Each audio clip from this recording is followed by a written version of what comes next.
Hello and welcome to another wonderful season here in the ARML. This is our first cast with games for the fall. I am joined tonight at the moment by Ty, who is also running the back end. How you doing tonight, Ty?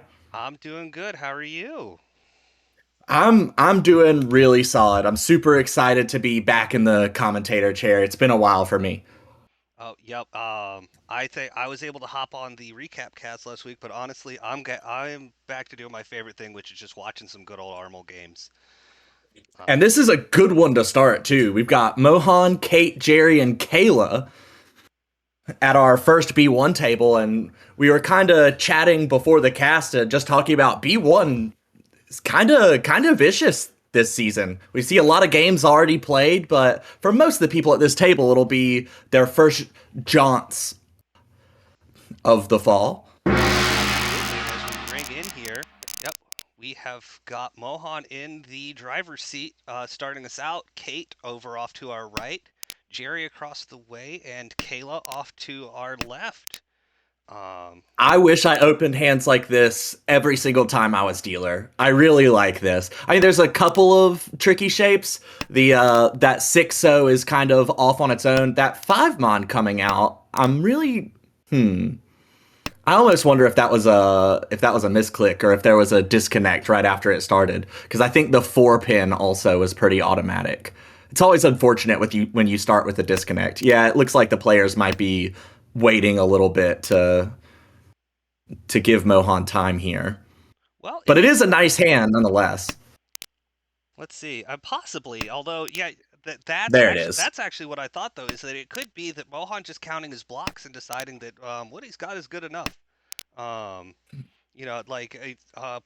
keeping that 5-6 would leave him a little overblocked though. It would be a lot of very nice shapes. Yeah, and since it has overflow with the 2-3, it would make sense to cut it. Although there is the 7. Uh, It's hard when you've got all good shapes it's to okay. figure out what to The cut. wall loves to tease. At the same time, it looks like Kate's got a pretty typical hand. It might even be worth pivoting Cheeto. We'll see. Seems like it could be a little slow. Across the way, we're cutting Monzu like it's our job, but we still have a nice Monzu shape that could lead for a nice little trap later. And then a nice little Tanyao hand for Kayla on our right. I think that one, if Mohan can't find the right tiles, that might be the hand to beat. Ooh, the 3 mana, good draw for Kayla there, cutting the 4 mana away from that more complex shape.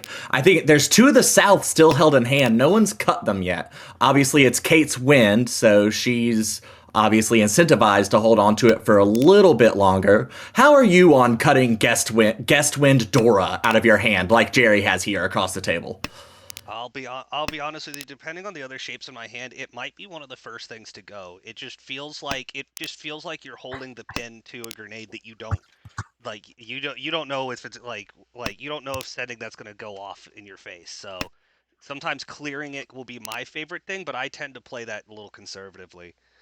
But At the moment, Jerry does only have 4 blocks here, so holding the South around in that case can be a little bit more beneficial. Although we really expect the 5 pin to pick something up. I mean, Jerry's hand looks like a flush to everyone else at the table, I'm sure. ooh, interesting. And Kayla finding yet another one of the Souths and decides to hold on to it. Are we gonna see? Oh, South Jeez. Tonky. That would be a very Kayla thing to do. Yeah. Ah, ah. Yes, we've got Ricci for Ricci suing Dora too. Um, And and two people are holding the dealing tile. One still in the wall. yeah, it'll be interesting to see what Jerry will do with his. Again, since Kate is South, we can probably expect her to hold on to it for longer.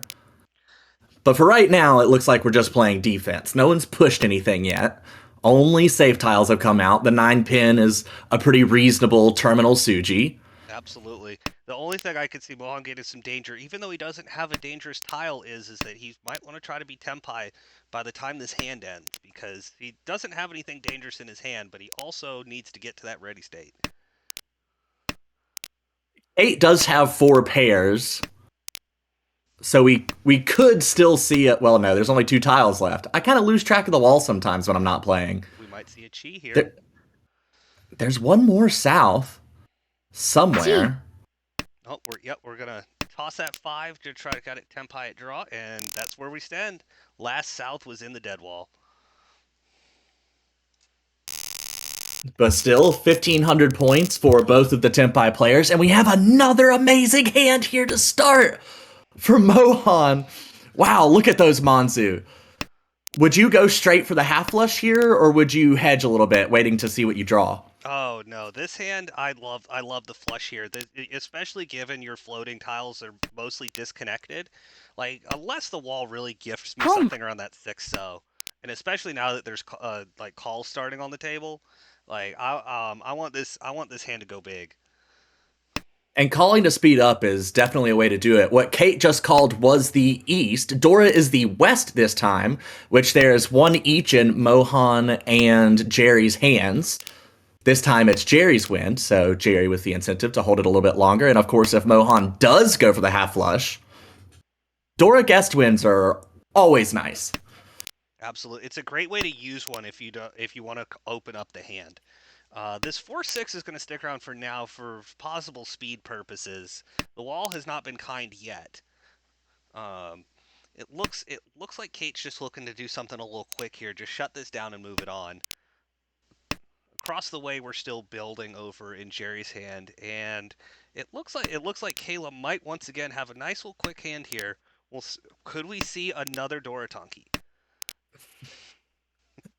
Let's see. Are there more west? We still only see two west, so there's always that chance that Kayla will draw into it and greed. The unfortunate part for Kayla's hand is that her shapes are a little unfortunate. Even though the hand is progressing quickly, it looks like it's kind of destined to end up on a Shanpon or Kanchan weight.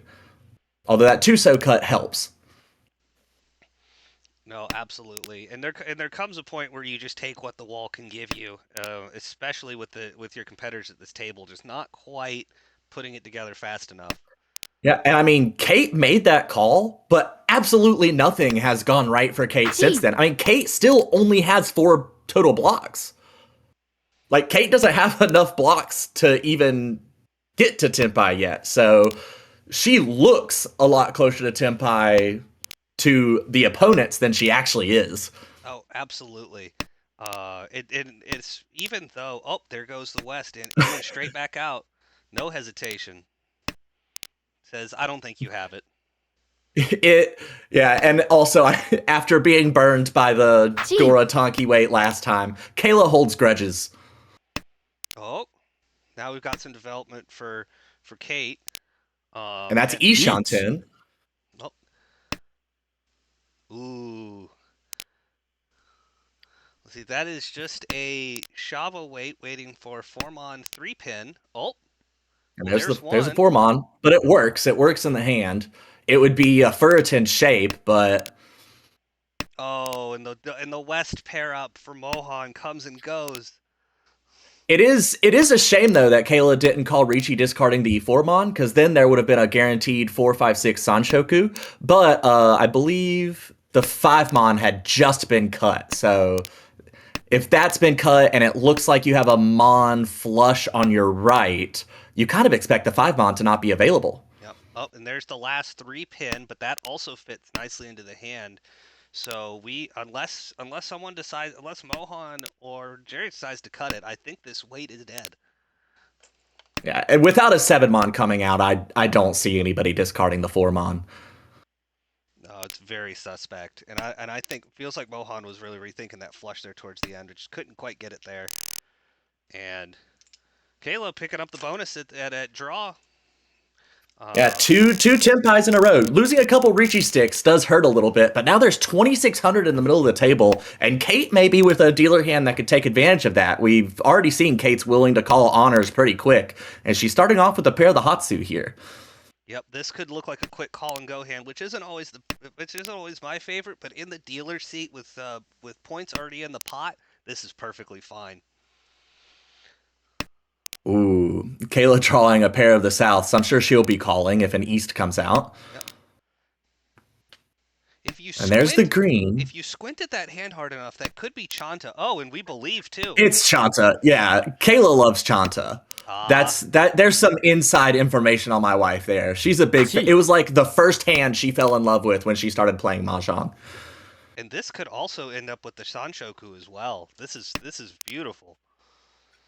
Uh, Jerry though, The not only not to be dismissed though, has a nice Dora pair. This could end up with a nice Shabo even on the Wests.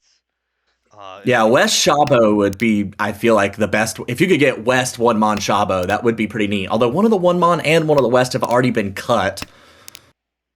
Just so many Conchons in the hand. yeah, Or there was. it's messy, but it feels valuable. You want to try. G. Mohan on the left is getting some steady progression, has now the Anko of 5 so. Oh, now The another 4 pin helping out that Conchon shape. Yeah, what do we decide here? Oh, okay, we're thinking about heading towards more Anko shapes. And Kate's probably wondering where the heck these Haku are right now. It might be assuming that they're paired up with somebody else, but actually there's just a lone one over in Jerry's hand.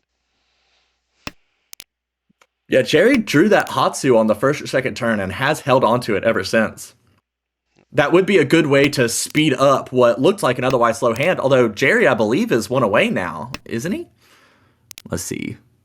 Oh, I think that's actually It's actually 2 away. it's actually a One, cheat toy two, three, pivot. 4, 5. Oh, it is. Ricci. It is one away from Chitoy. Still doesn't have to be though. There's the Ricci from Mohan, waiting only on the 3 pin. Ricci Nomu, we found Tenpai and we're gonna take it. And it's one of those times where the 3 pin is not a fantastic weight. That 4 pin right before the 5 mon Ricci makes the 3 pin look suspect. But at the same time, you can see all 4 pin. So the 3 pin's really hard for anybody to use. You're kind of forcing someone, even though it's a cheap hand, you're forcing someone, okay, if you draw the 3 pin, you kind of have to push it against me, unless you're unfortunate enough to have somebody draw into the 3 pin as a pair, as Kate has done. Oh, yeah, a good way to hold on to that, but I do wonder what I I do wonder what Kayla's gonna do if she draws it. How do we feel about this 3 mon? Oh, not great. Oh, but the East pair up for Kate. Oh, and there's the 3 pin.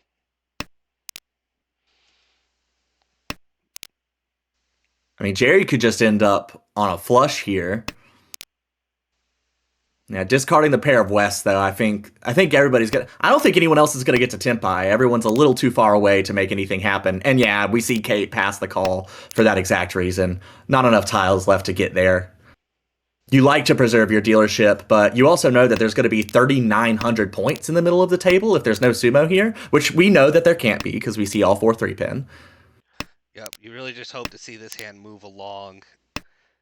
And honestly, for Mohan, this is most likely this is going to be a 3,000 point pickup for a hand that might not have even been worth that much. Yeah, absolutely. Unless you flipped an Ura 3 or something, that 3,000 is a very welcome sight. Also, I'd like to comment, Kate and Kayla both not discarding their pairs of Easts. Very disciplined there to hold on to the round wind and discard the guaranteed Genbutsu instead. Absolutely. That's sometimes I think some players can get stuck in where you have those shapes and you're like, it's probably safe, and you're right, it probably is. But but a disciplined player doesn't always bet on probably. Oh, Jerry's got a pair of the Dora East as dealer. Speaking of probably, I think this is something dramatic is probably about to happen. The issue is, it looks like the hands on the left and right are so much faster. Kate already won away. Yep. And Kayla had a real gnarly hand at the start, but it has progressed very quickly. Oh, but there's the Dora. Now everybody's got to be worried. Yeah, but if you're Kate, I do think you had to throw that East early because you're already one away from Tempai. You don't want to hang around too long. That 4 pin lets you get rid of the 9 pin, 8 pin, and we see that happen. Oh, I bet we might see 2-1 come out here. Yep, we're gonna start cutting that. Everybody hates a pin, Chan. Yep. Ooh, the completion of that shape! What a beautiful!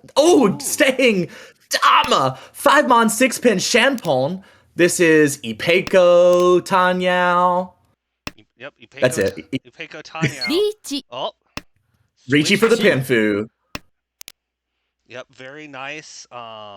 There's an advantage here, even though there's a scary hand just off to the side here. You also know that you possibly have someone who might deal into you, because I don't think Jerry's going to fold lightly. Oh no, I don't think Jerry's gonna fold at all.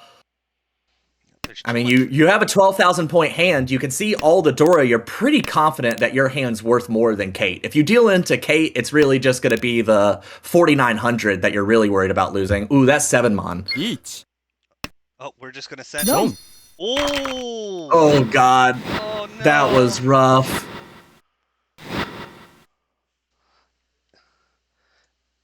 And the Is it- the double 12K total. so it, double Mongon, 8K to Kate, 12K to Jerry. Now it should be noted that the sticks all went to Kate because Kate is the next in turn order after Kayla. So that is why Kate got all of the sticks there. That was just a rough tile. I can see why you go ahead and send the Ricci for that, because you might as well say, well, if this passes, I want to be dangerous too. Yeah, the 9 mon might have been a little bit better. I didn't scan the board quick enough to see what the 9 mon looked like danger wise. Oh, and I think both Kate and Jerry now rewarded with some nice hands as a follow-up too. I think we could see Ricci Dora 2 here pretty quickly from Kate.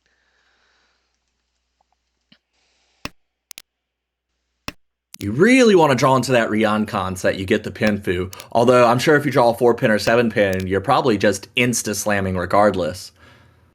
No, there, especially the Sozu. There's so few upgrades.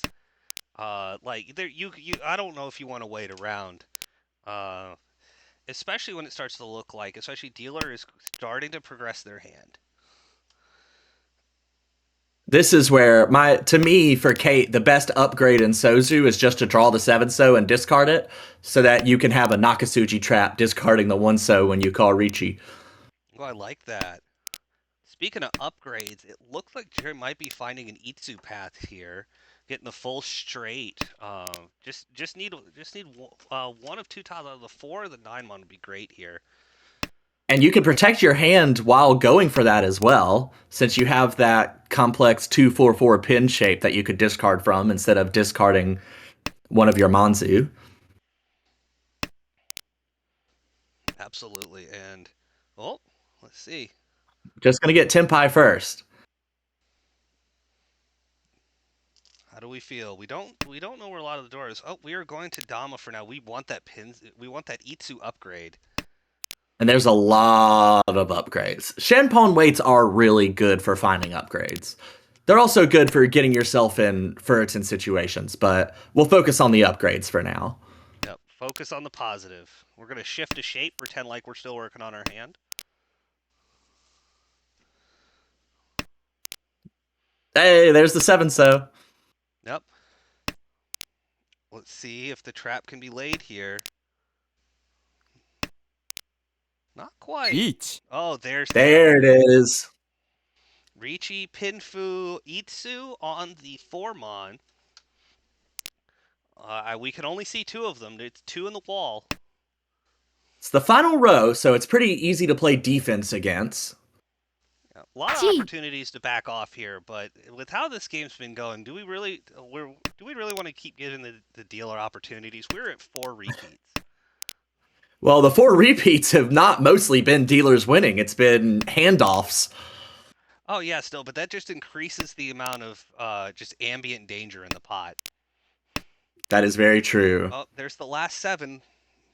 Assuming this is kept, we are just gonna look for this. But this is.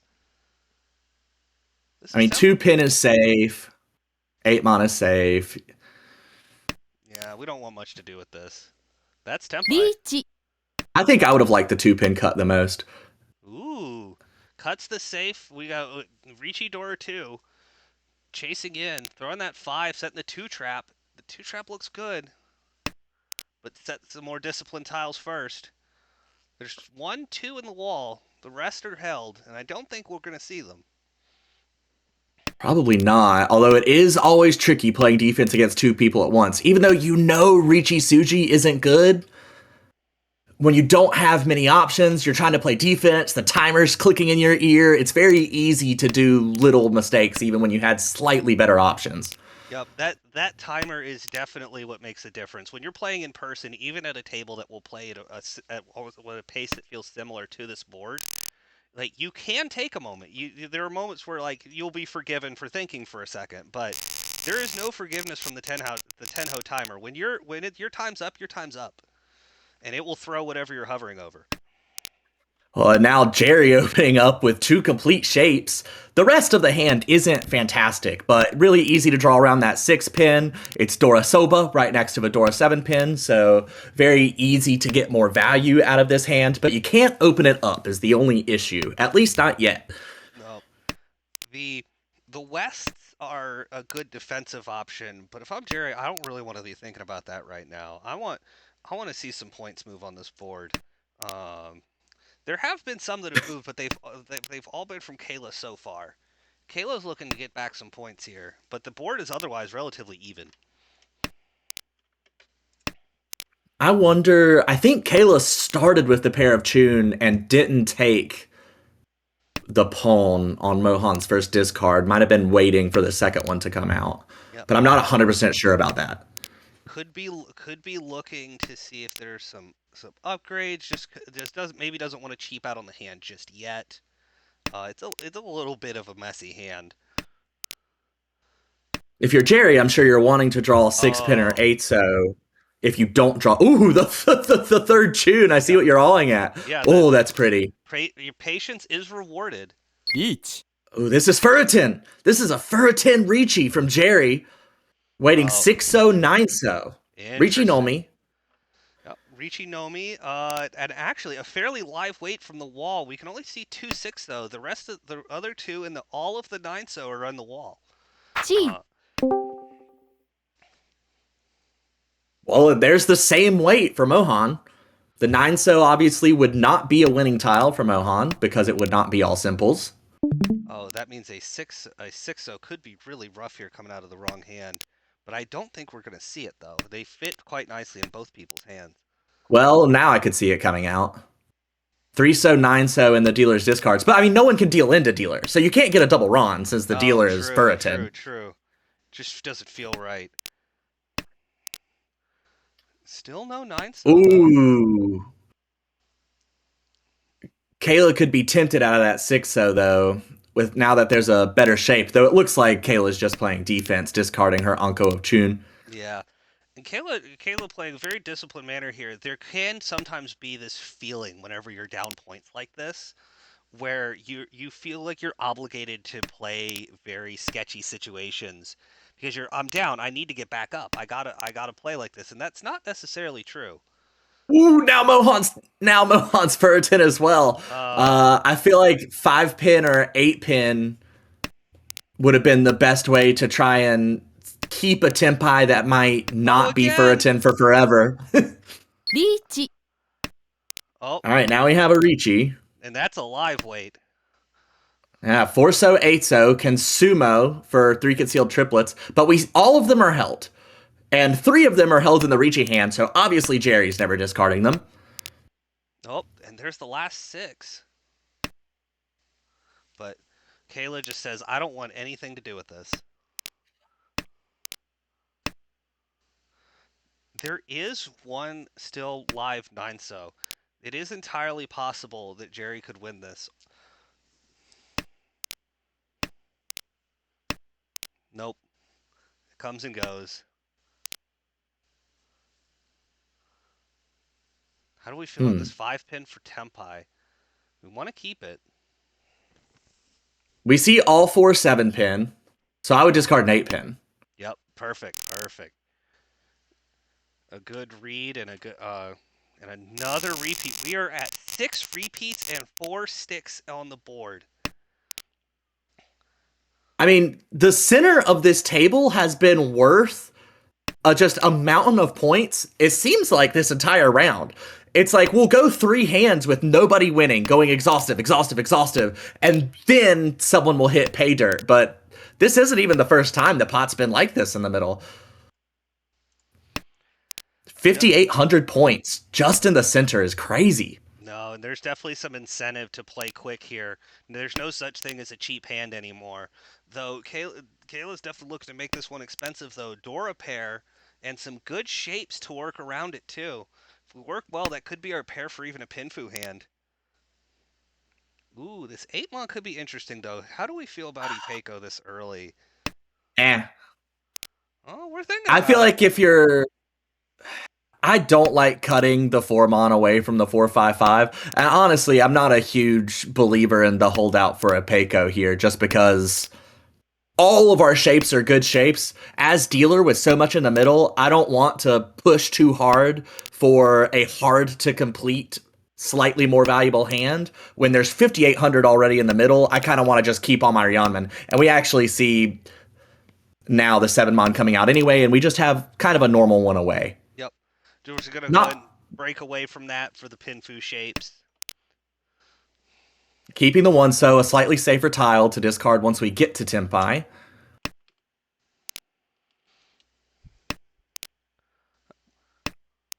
Oh, nice north pickup. Kate's Kate's one away. Could get it would take a little bit of doing, but could get a Sanshoku out of it, but kind of unlikely. You'd have to shift first. The Sozu. I wouldn't even be too worried about it. Honestly, any pickup here is going to be really nice. That pesky 9 again.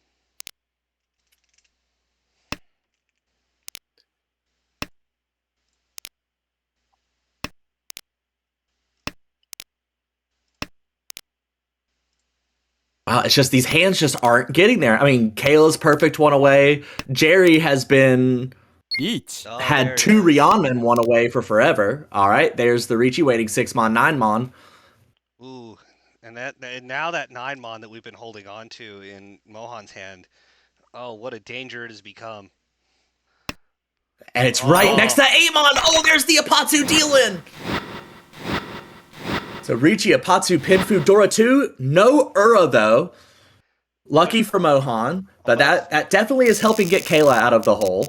The pot was 50% of the value there, so Kayla's not complaining.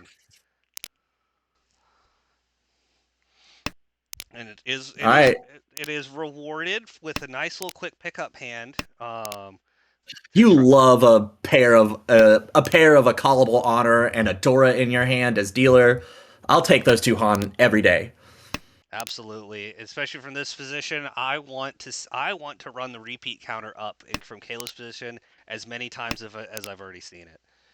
Now she does have 6 blocks, so something's going to have to go here. Probably the 6-mon, 8-mon, and yep. Although Mohan with a very callable hand as well. Could even lean into a Honitsu there. We have a complete shape and a Ryoncon and 2 honor pairs. But that 5-6 pin just looks so nice. Yep, it's perfectly good to hold on to that, depending on the amount of speed we want. Right now, we're not too worried about the speed on the table. We're a little frustrated with what our hand's telling us, but right now we're not too worried about anybody else. Nobody else seems to be moving too fast. Well, Jerry just took a step back. Jerry was Ishanten, threw away the pair of 9-mon, I suppose, trying to get all simples. And just drew 2 8-pin directly in a row, so it didn't matter that they took a step back. And now we have the Champon wait. Throws Dora for the Champon wait with the Hatsu and the 6-0, but we have an immediate chase on the Dora that was just throwing 6-8. Oh no! And the 8 immediately deals in. Oh boy. Oh, tried to do something a little sneaky with the Dora throw, but the wall had other plans. So that might have happened either way. We have made it to South Round finally. We've had so many hands to get here. And they've been long hands because almost every single one has gone to exhaustive. We have 2 Onkos of 1s across from each other. One of them can be a flush. The other The other one has Sanshoku Dreams. Oh, that's Oh definitely god. flush. Look at that. We're three Kate pin. just keeps drawing Monzu. Do it again. Oh, choice here. Do we trim the Rionman shape or do we start cutting? Do we want to cut a block? I'd probably cut a 9-pin, just make that 8899 into a complex shape instead of kind of two bad shapes. No, decides to go ahead and keep the 3-5. Kind of an interesting choice there. If you're going to discard one pin, why not keeping Chi Toy alive, I suppose. There are 4 pairs in this hand. Yep. I don't really like these tiles for Chi Toy that Oh. much, though. And if you're going to hedge Chi Toy, I feel like one pin isn't a fun discard. Chi Toy from the dealer perspective is always tough. It's never the fastest hand, but but sometimes the wall just it tells you what you think it might want. Oh, that is Ishanten on the right. We need one more tile for what will most likely end up being Richi Pinfu. You mean for Kayla on the left? Yeah, Kayla on the left. Sorry. I'm from Arkansas. We're not good with directions. Oh, Each. we're going to take Tenpai anyway. Richi Nomi. Even though it's not Pinfu. Richi Nomi 2-5 mon. We can see all the 2s and 2 of the 5s. Oh! Don't. There it is! Shifted the shape, said, I don't believe it. Well, Kate had just gotten Tempai. That's why the Tubon comes out there. Oh, absolutely, but just didn't. The value there was definitely worth it. Just happened to be just the wrong tile. I think you deal into that one almost every time. Oh, almost certainly. Oh, we are Ishan 10 already. With Adora. Oh, sorry, 2. Oh, wait. No, we're 2. No, we're 2 away. 2 away. We're a little Too many overshaped. blocks. We're a little overshaped. Ooh. That extra 5 pin, I feel like I might have discarded the, I might have gone, oh, well, yeah. I was going to say 8-mon, 9-mon would have felt like a fine discard, keeping the 5-5-6. And we see that 8-9 coming out anyway here. And there's Tempai. Wouldn't have mattered. Turn 5 Ricci waiting 4 pin, 7 pin. And oh my god, 6 of them are already held. Oh, yeah, the wall just decided to give off them, and that also tells that tells Kayla that the 8-pin's probably fine, and goes ahead and sends it. What shape could it even deal into anyway? And now, if I'm Mohan, I'm a little sad about the 7-9 shape I just made. Kayla's actually 1 away.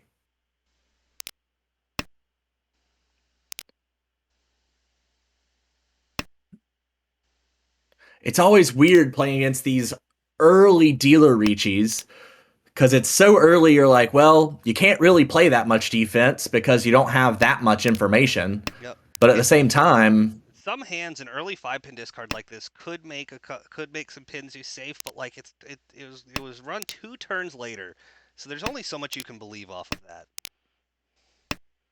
yeah, I think any Rishi that's turned 5 or earlier, I feel like you just ignore all discard theory and just kind of base what you can off of what you can see. And now we see the 7-pin come out.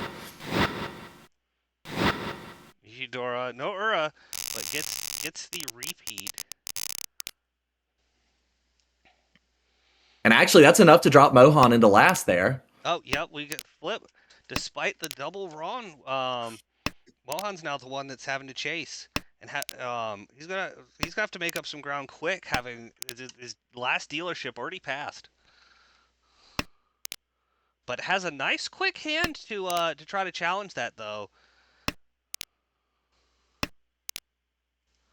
It is very pretty. Unfortunately, the dealer also has a potentially quick hand.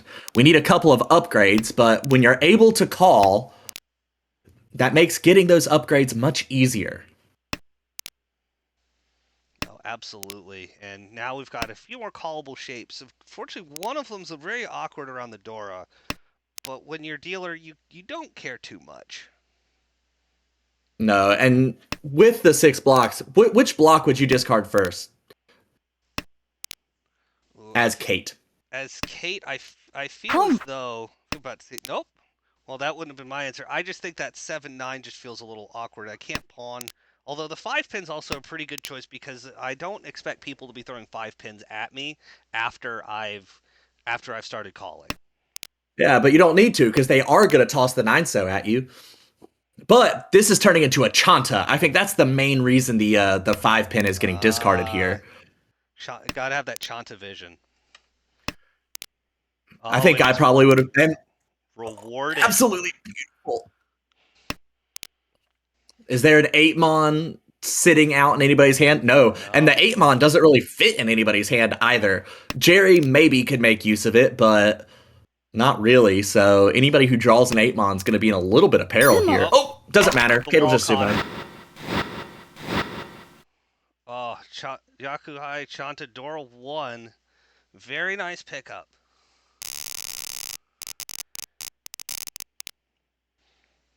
Kate is now the player to beat. And what is this hand right after?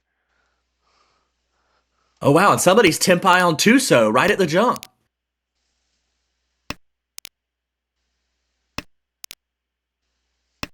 Ooh, now they're Tempai on 1-so. The weight shifting around to where you can't see it. The 7-mon is Dora, which I think everybody has one. No, everybody but Mohan has one. So the Dora is very spread out here. And Mohan's going to want one so badly. It has the 8-mon, has the ability to use it. And Kate with this Sanshoku build, it's just what a hand to draw right after. Like, definitely the person who needs to be stopped at this table, but we'll see if anybody can.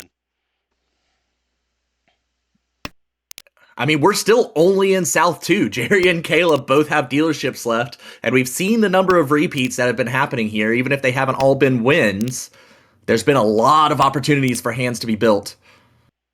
The 3-mon, a nice pickup for Kate. Oh, absolutely. We're going to end up a little overblocked here, but we might end up shopping around for a pair. But honestly, from the dealer's seat, we're not too concerned. We've got Dora. Oh, Now here's a question. Would you consider opening if a 5-so comes out of Mohan's hand?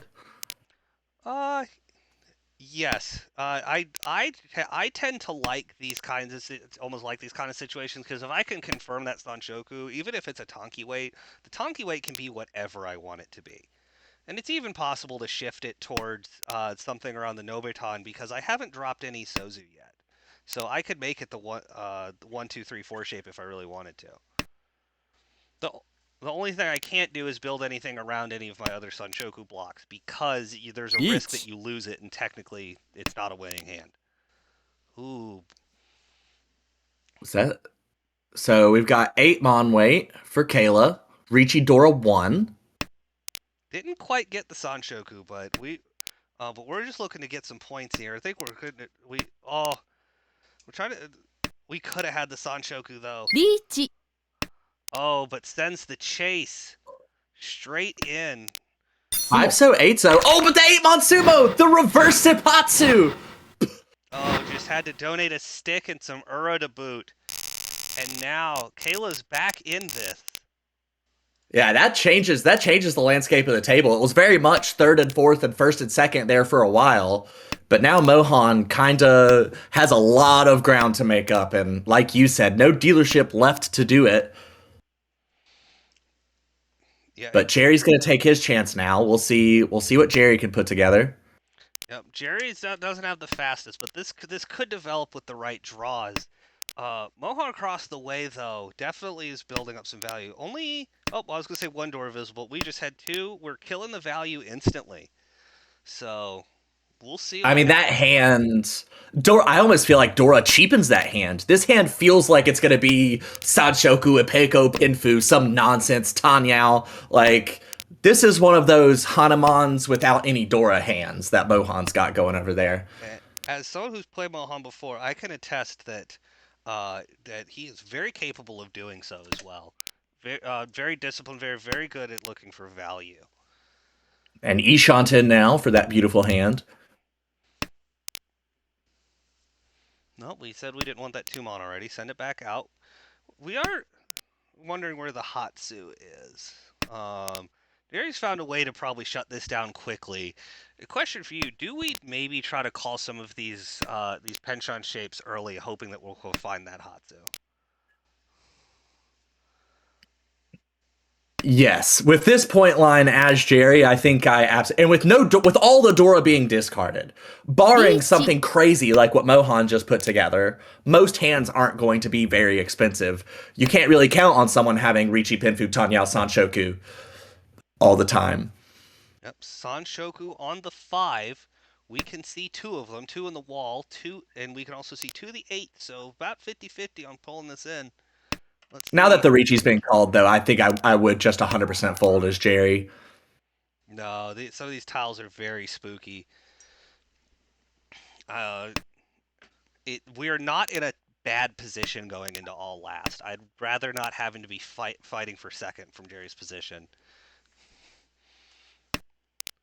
And if we can play around a little bit, it's not impossible for us to get to Tenpai.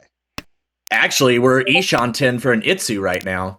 If we pull in a 9-mon. A 9-mon. Ooh, do we trust Long Suji? Is that real? No, Long it's not. Suji is not real. I'm disappointed to be on a cast with someone other than Dustin mentioning it. Listen, Long Suji is just something you shout when you throw a bad tile. It's not something you should trust. It's just something you say to make yourself feel better. Ooh, that's another There's deal another in tile 5-mon. draw. There's really no way for Jerry to get Tempai here. 7-pin, a clever discard. Yep. Hatsu Since it clears. didn't deal in. Yeah, and now Jerry's just out.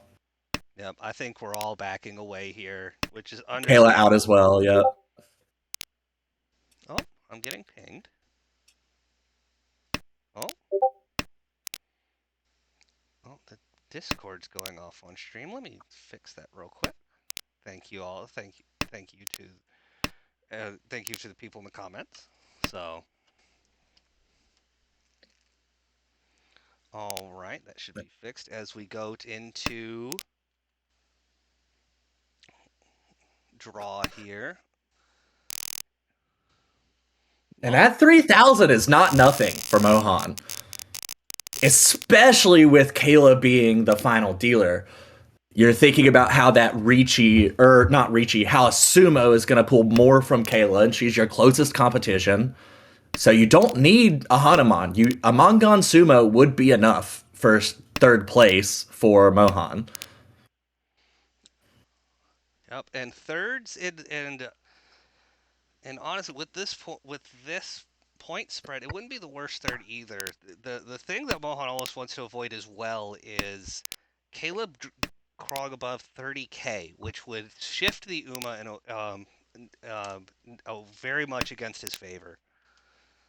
It would basically be like dealing in for 5,000 points if Kayla's able to get over 30k here. Because then everybody above 30k gets positive Uma, and instead of minus 15 for last, Mohan would get minus 20, which is what Ty is talking about here with Mohan really not wanting Kayla to get above 30k. Of course, we got to find it first. A lot of awkward hands to start out here. It seems like every round, 2 or 3 people have been just starting with absurd nonsense, and this is kind of the first just across the board normal hand. Although Kate is drawing into some nonsense over there. That whole pin situation just accepts so many tiles. Absolutely. It has even good Tanya routes over Kate. We just want this game to end. We have set our piece, and it is time to shut this board down after a long and arduous journey. Ooh, Trying to decision. decide what to cut here. Okay. Cuts the 2-pin. Not full Tanya commit just yet. Keeping a possible Itsu alive. Wants that pure straight, potentially. Also a good Yaku if you want to open your hand and just end the game.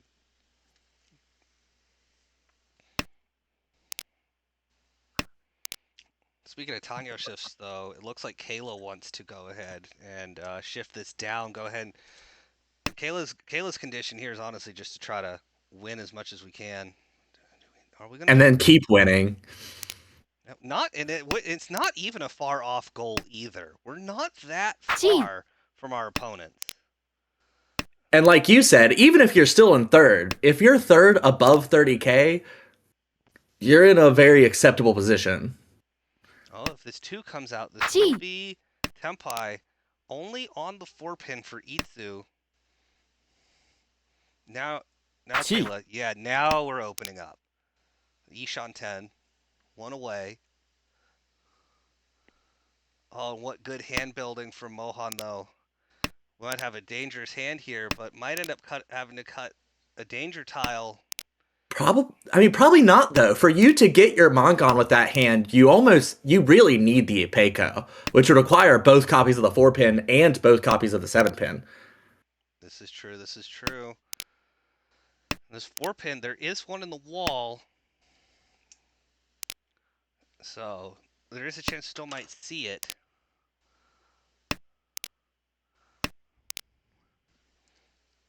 And for all of her trying, Kayla just can't get to Tempai here. No, it looks like Jerry's just not really feeding anything. Jerry's probably even backing Gee. off. Oop. Well, there's Tempai, and Jerry's Tempai now waiting on 6-pin. And that's an Ipeco, so Jerry can win this. Although we do see all 4 6-pin are currently being held. 8's the safer tile here. And the only way this could happen, though, there's not many draws left, is Kayla could think to shift this shape with certain draws. リーチ Drawing a 5-pin or a 4-pin, perhaps. Oh! Doesn't want the Puritan weight. Sumagiri Kanchan, maybe just trying to get Kayla to back off so that the game ends. But this is very risky. Tossing in that Ricci stick makes it a lot easier to fall out of second and to fall below 30K. But this is why you do it, because this 3-mon, 6-mon decision is rough for Kayla. And there it is. And it worked. Backs off and gets 1500 back, so net's positive, and that concludes our game. So we end with Kate at plus 29.8 for first, Jerry with the plus 9.2 second, Kayla with the minus 8.5 third, and then Mohan with the minus 30.5. That was a really good game. Like, we saw a whole lot of very disciplined defense there. Across the entire game, there were so many exhaustive draws. I'm gonna go count. Oh, absolutely. That was a very impressive set of play here. Very, very reflective of how competitive and tough the B1 division has become. This will definitely be a lot of good games to watch. We will likely be hopping into another one here in just a moment. However, I'm actually going to take a step back here. Our friend Ross is actually going to step into the commentator's booth for our next game. So, Ross, are you ready to join us? Oh yeah, waiting and ready. All right, welcome in. Good to have you. So I'm going to go ahead and take a step back on the technicals. Feel free to poke me with a stick if something doesn't seem quite right. Otherwise, I'll be hanging out in the Twitch chat. Y'all enjoy your evening. You'll probably hear from me in a little bit. Sounds good. Thank you. And even if Ty doesn't join us to commentate, it's always important. None of these casts would happen without people running things behind the scenes like Ty is doing now. So make sure everybody says a big thank you to Ty for making sure that this stream was able to happen. Even if we did just see a 50% exhaustive draw game. There were 14 hands, and 7 of them were exhaustive draws. We started with 3 and ended with 2. I miscounted. I thought that number was lower. Whoops. Wow. No. That's insane. I mean, and those are such grueling games to play too, because your discipline is constantly being tested. And here we go. We'll see how they do with this second game. I do know that they're playing all 4, so this could be a long night for this table. And wow, Mohan with quite the hand to start here. First dealer, 2 Dora, has a complete shape already, but those 7-mon are quite the boon. Any other hands around the table that you'd be watching out for, Ross? Oh boy. Just taking a look at, we got, oh, wait a second, across the board. That's the hand to look after. That's almost complete Yeah, from where we are. that is a gorgeous Ishanten. No Dora, but I mean, I wouldn't care at this point. I'm just pushing that hand. It's literally 2 away at that point. Maybe 1 at this point now. Yeah, it was already Ishanten if you drew the pair. If you had drawn 1-so or 8-so, then you would be Tenpai. Oh, okay. And it is still 1 away, but now rather than waiting, whoa, I couldn't. All those words came out wrong. Rather than waiting for the pair now, although we are still waiting for a pair, this is just. Yeah, I they don't just want gave to 1 count up the on. tile acceptance. Nobody counts tile acceptance. Let's avoid that topic because It's probably like 482 or something like that. it's something ridiculous. Mohan also with a very pretty 1 away. 1 pin or 3 pin would give Tenpai for a possible Itsu as well as having the 2 Dora, and 3 pin would even be Pinfu. I like what I think Flora is that Kayla or Kate Jerry. Flora is Jerry, and then the Earth Jerry's- is Kayla, who is currently Dama, waiting 3-so 6-so for that Ipeiko. Ooh, 1 that one looked spicy. Ah, here we go. The wait Full 1 turn send. Ricci, which I actually like. I don't normally like waiting 1 turn for Ricci, but that 3-4-5-6 shape did have a lot of routes to get us to Pinfu, so holding out for a turn, if that 7-mon had been drawn a turn earlier, that would have been the absolute dream. Yeah, but that be Mahjong, isn't it? Always is. Yeah, so let's see. We got a hand with 2 Dora, dealing, tile. Yeah. I'd be waiting to make this drop too. God, this is a rough one because your hand is so nice. You've got 2 Dora. I almost wonder whether I would have just done the 2-so first. I mean, with the 8-so already being out, 2-so and 5-so are roughly equivalent, at least as far as dealing into Ryanman shapes goes. But you do know that you're probably going to end up pushing, even if you're not pushing right away with Mohan's hand. Totally. So, that 5-mon's not going to do anything for him. Still Dama. Yeah, this is just a crazy hand shape up now. Like, what is going on with I mean, Jeremy's hand? That's Tenpai. Yep, taking the Pinfu Tenpai, waiting 4-mon, 7-mon. No. The 7 and immediately gets it. 7-mon was Genbutsu to Kayla, and the 4-mon was Nakasuji. So a very, very good Dama for Mohan there. I really love that decision. Fantastic by all players. You can only play, as well as the hand you're given, and I think all of them just crush that hand to the best of their ability. Hate to see that green dragon as the door indicator. Would love to get that con in. I'm sure Kayla does love a good con, so I'm sure she's lamenting that. Although she's probably not lamenting already being Tenpai. And God, waiting on a terminal? A Ryanman Tenpai this early with an extra Han and Probably waiting on a is. terminal. It's just rude. It can be rude, but if it happened, if you can do it to somebody, they can do it to you. So you kind of got to take the punches with it, Oh no, I'm not saying you don't do it. You accept the rudeness. I'd probably get copyright stroke if I said why you have to be so rude. I like that. That Dora confirmed safe now, though, so Mohan can keep building this. And that's actually a really quick hand for Jerry as well. I don't know that I like chasing waiting on 4-pin, though.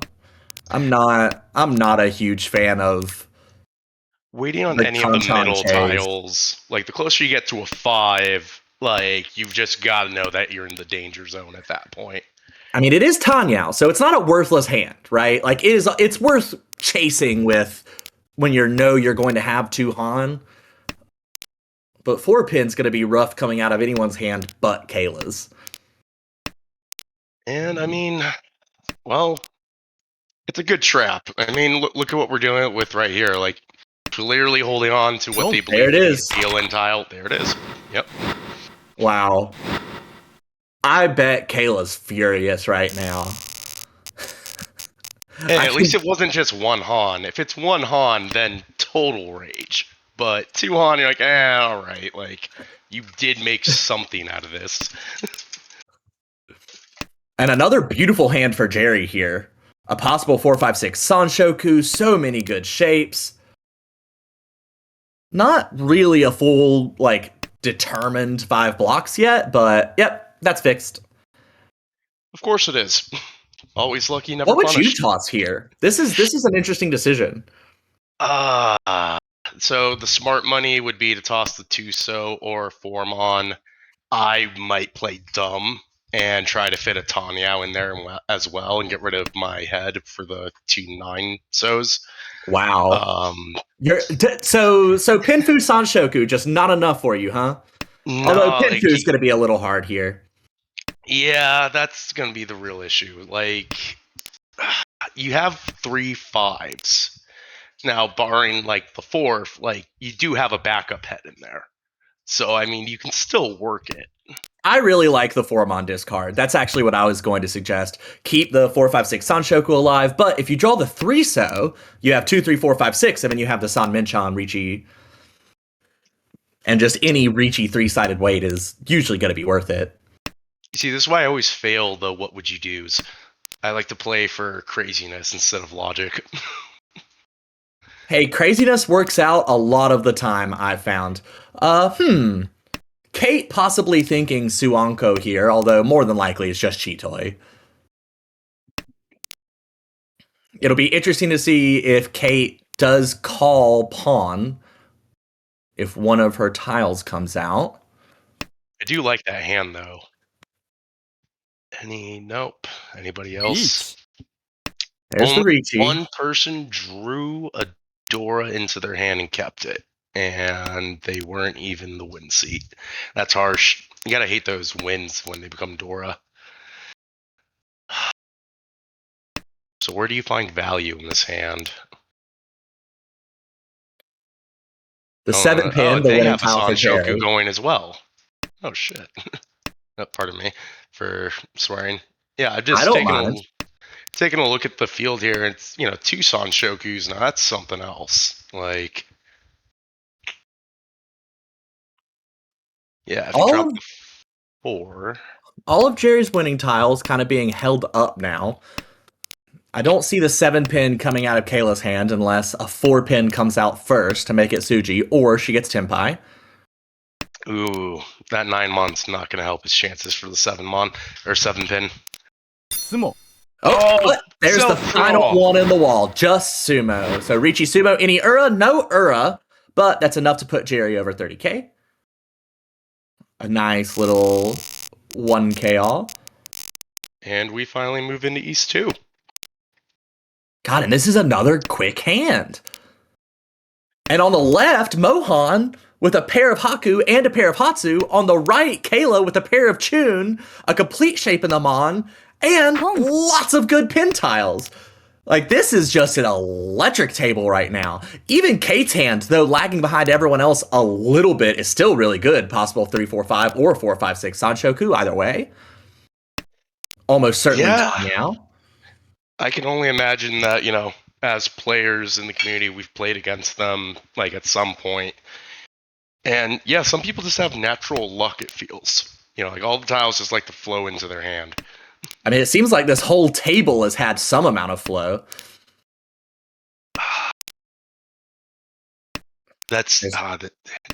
These hands are so tasty.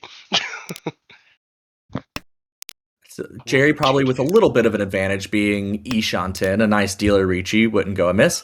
Ooh, now perfect Ishanten, tossing 2 Mon or 5 Mon. Tosses 6-0 instead, gonna keep the 2 Rionmen. Leave the more complexity in Monzu in case maybe you're able to draw it into, I don't know, any Peiko or something. Yeah, probably see the West start coming out soon if that's the case. Yeah, if you do draw into the Mon shape, that's absolutely what happens. 本 But if we get our Tempai, we're just going to take the pin food. Now there's the Tempai for 9 pin 3-so. That is just a 2-Han hand.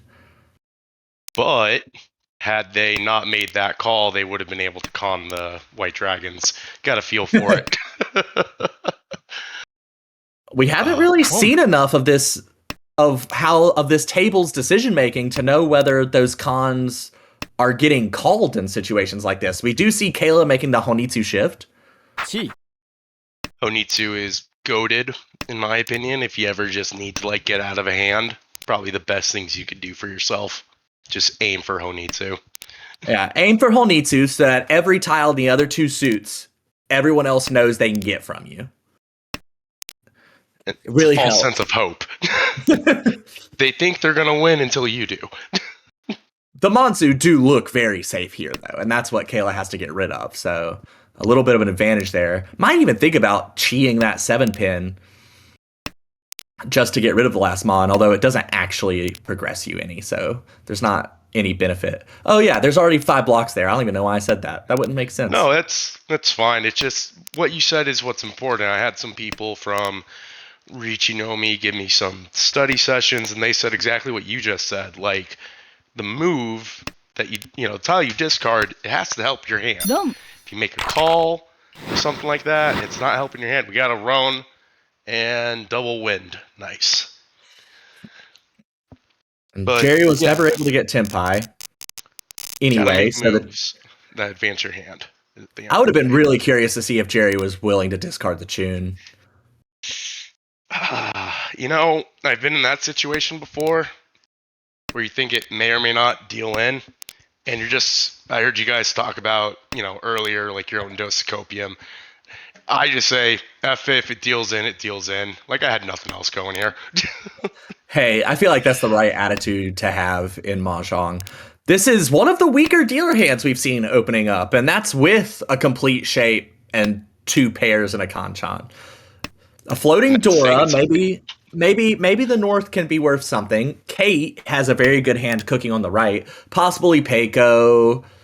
Probably going to end up with a Pinfu unless you draw into an Anko. A lot of pairs now, though, so could even end up Chitoi. Perhaps that's why the East and the South are hanging around in the hand.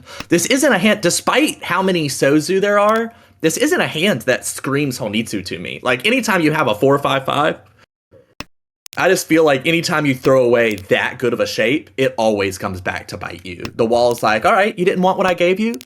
Fine, you'll never get a Sozu again. Yeah, those days are pretty rough when, that happens. And as you can see, they're shifting immediately. They're like, okay, we're not going to focus on Honitsu. Like, they're just adding that 7 to their shape because they know better odds are, going forward. Although a Ricci might scare you off from making forward progression. Ooh, that 5 deals in. Oh, but they kept it good. Well, the 5 is also a part of a shape, so Kayla not in immediate danger yet.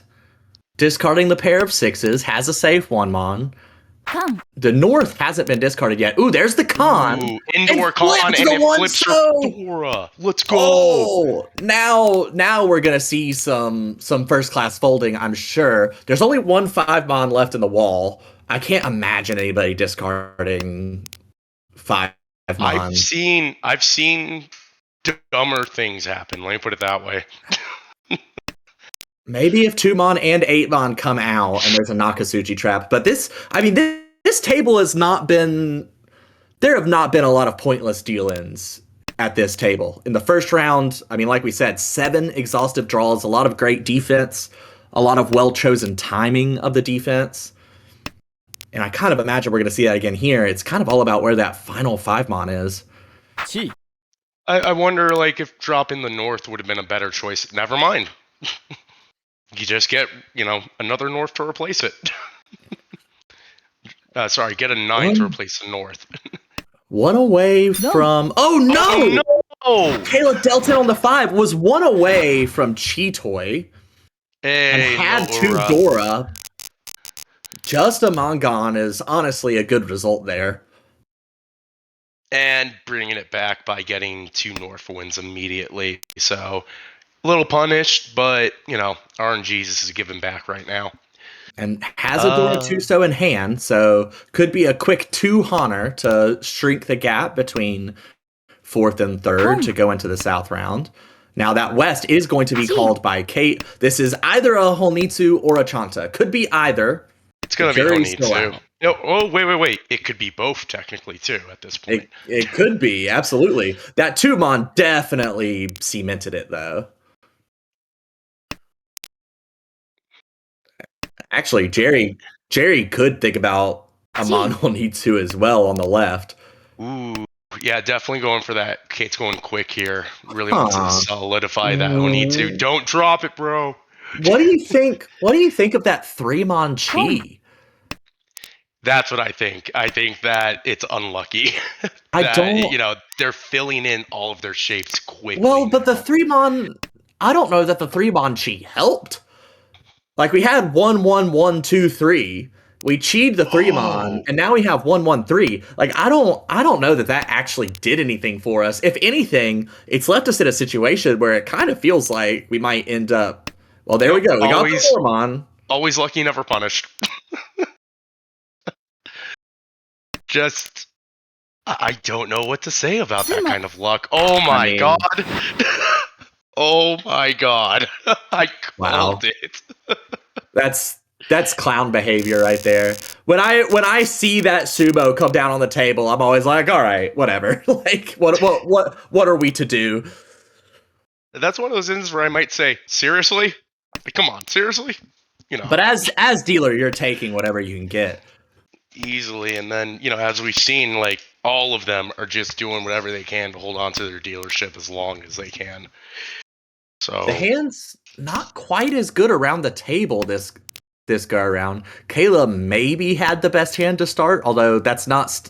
I don't think that's even still the case. Now that Kate's filled in that so shape, Kate's hand went from looking kind of abysmal to now she's definitely cooking. Just need to get rid of the 1-Mon 2-Mon for this hand to start looking good. And there you go. There's your opportunity. Probably gonna there's a discard reason. East first. 8-Mon's a great fill for Mohan. 1, 2, 3, 4, 5 pairs for Jerry. Even with no Anko, I still would consider opening for Toy Toy. I hate Toy Toy with a passion, but those are pretty callable tiles. Jerry already passed the pawn of the 3-Mon, and if you were going to go Toy Toy, that would have been the one to call. Because if you think you pawn that should. 3-Mon, everything else comes out. I think you should have called that because you might be losing like the ability to steal the win from somebody. Like Well, that's always the case. Maybe calling makes it to where you can't get your Chi Toy. up, and now you're gonna be playing defensively.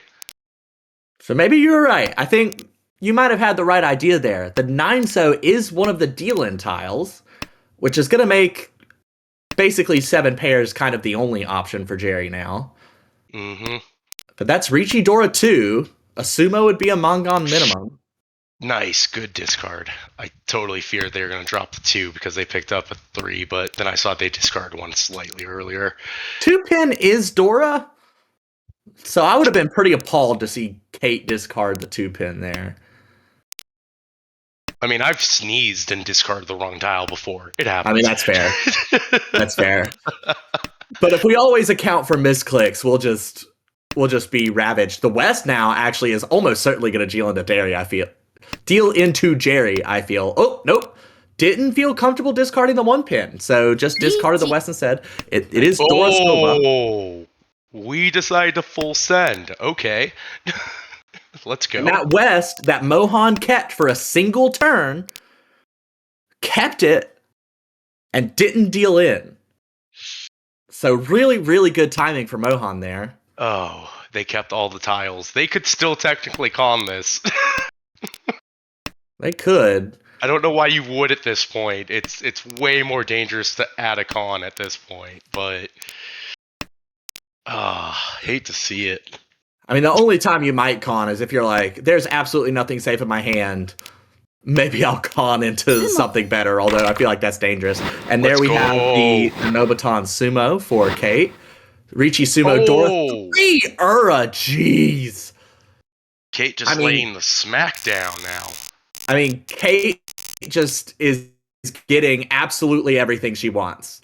Like, that was true the first game, and it's true this game. And this hand isn't even all that bad. You just gotta dump a few of your honors. Like the pin shape's decent. I wish I had this kind of luck.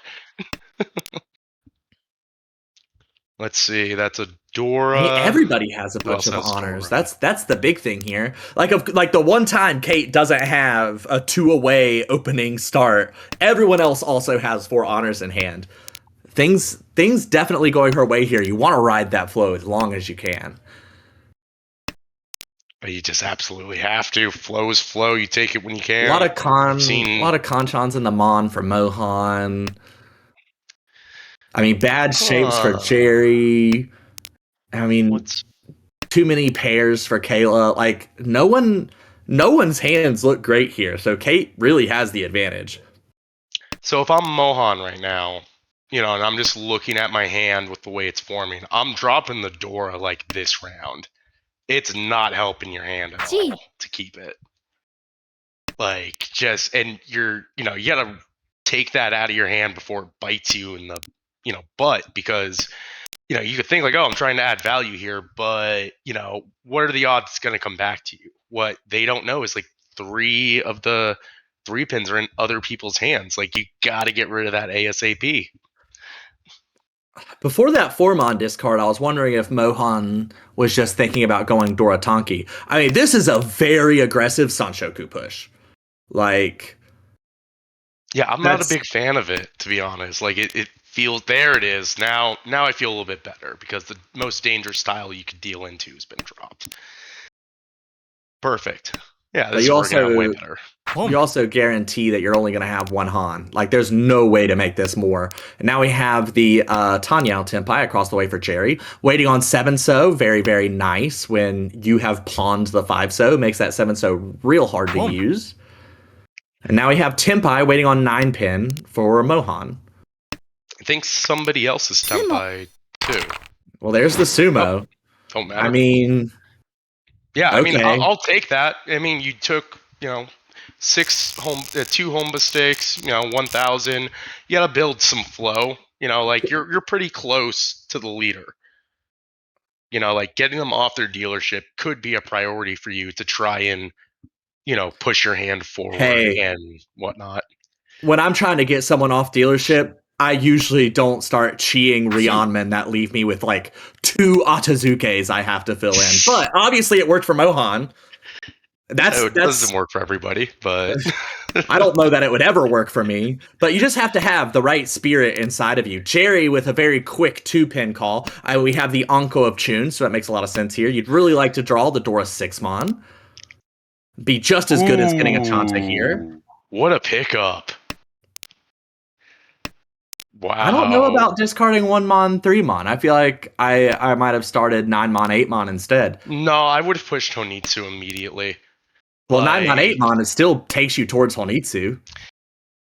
yeah, but it's like the cutting direction is you can kind of trick people up because all the hands are auto sorted generally the same way.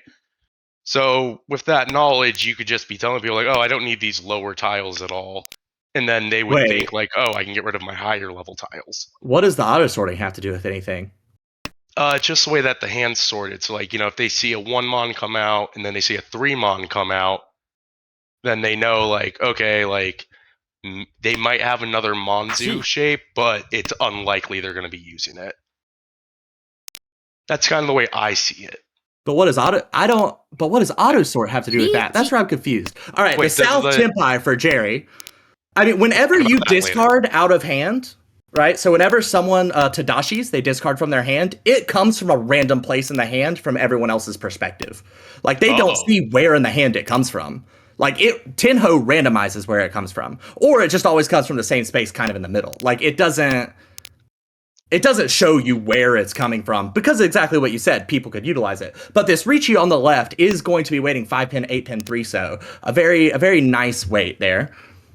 Hopefully the 5-pin doesn't come out here with Mohan. Like, eesh, that could be good. Hold on to that piece. I like Mohan's chances here. I think they'll be able to repeat the dealership. They get just a little bit more luck. I mean, this 5-pin, there's still 3 5-pin left in the wall and a single 3-so. 4 tiles still left in the wall halfway through. You're kind of... I mean, there's a lot of opportunity there for Kate. And then, of course, Jerry waiting on the south, which I imagine as soon as someone draws a south, if they don't have anything safer, that south is going to be one of the first tiles they think about getting rid of. Although, Yeah, we're in a lull right now where things are just a little too spicy. there's another 5-pin and deals There in it on is. it. Really Richie, likes Tanya, that. Laura, Nora. Kayla, I mean, it was worth. You have Ipeco Dora 2 confirmed. Like, Kayla was Tenpai waiting on 5-mon for Ipeco Dora 2. Like, the push makes sense. Yeah, I mean, as long as you push to the best of your ability, like, I don't see any issue with pushing and dealing in. Yeah, it sucks, but, already, like, we can see, next hand's up. Kayla started with 8 distinct terminals and honors, which I am 100% positive that she counted. Would you push that What? to Kokoshi? be, or to be No, honors and terminals? absolutely not. Kayla and I have this discussion all the time. Kayla's my wife. I don't know if you know this, but we have this discussion all the time about, like, every time she opens a hand that has like more than 6 distinct terminals and honors, she'll look at me and be like, "Oh, I should go for Kokoshi, right?" And I'll be like, "Just head and hands." Yeah, I mean, to the credit of pushing for Kokushi when, maybe you should or shouldn't, because I see a Kokushi push right here. I don't know about you. I mean, that is 100%. I think what she is doing. She might, yeah, not yet, but like she's so far down that I think the Kokoshi push might be what's giving her joy here. Yakuman would get you back in the game real quick. Yeah, so what? That means we're off 2 wins and 3 other terminals from looks of it. Maybe 4. She has a chance at least. Like, it's not completely dead in the hand. It's just becoming less likely as time goes on. We have Tenpai for Mohan on the left, waiting on the 2-mon. That is a 1-han hand. Yeah, it's a really cheap hand to move dealership on too. When you do this, when you do go for a far off Kokoshi, I think you kind of have to time it out for yourself. Like, we're midway through the second row. At this point, we're no closer to our Kokoshi. Now, all of those terminals and honors are just your safe discard tiles. Which, for defense purposes, that is fine. Like you're not going to deal in. Does it do anything for your overall score? No, but when you're down bad like that, not losing points can also be like a little way to build some positive momentum. Kayla actually won away for Chitoy now. Ooh, my favorite Yaku. It is a good one. It is something that makes you a degenerate. Because once you get one, like the game will give you another, and then it just piles 2, on 3, from 4, there. 5, I believe is the weight here for Mohan. Whoa! What? Really awkward, and the 5-mon is going to deal in. Very interesting decision considering discarding the 4-so would have been Tenpai. Yeah. Like, if you're willing to discard 5-mon, why not discard 4-so? Or maybe Kate dealt in on purpose. That's also entirely possible. True. Less of a likely thing. I think I've only seen it like once or twice my whole life, where somebody intentionally dealt in to move things along or etc. Like it's very rare that you intentionally deal in, because then you have to take the risk that what do they have at the end of the day? You could end up paying more for it. You could always get that surprise flip where they had a bunch of stuff you didn't expect them to have. Yeah, that one Dora flip was massive. With 9-pin Dora, there's only one held in hand across the way by Mohan, although Jerry can accept the 9-pin into hand. This has been a much faster game than the last one was. Kayla opening quickly here. When you're gifted the Easts and you've got good shapes, you might as well just keep on cooking, especially because Kayla wants to go on a rampage here. I mean, as the husband, like, get your rally towel out, man. Like, start cheering her on even harder. Like, But I'm also a commentator, so I can't explicitly cheer for my wife here. We do have Jerry is one away, got two Rionmen on the left, had a beautiful 2-pin fill in that 1-3 Kanchan that was slowing down the hand. So a guaranteed good weight once Jerry gets the Tenpai. You really want to draw the 9-pin, but you're not going to turn anything down at this point. Yeah, no, that looks fantastic. And I really Oh, like you that gotta call Formon You discard. gotta call that. Yep, that's Tenpai. Going to wait 5 That's pin, how we 8 do pin. it. Jerry, though, still flirting with a closed Chanta.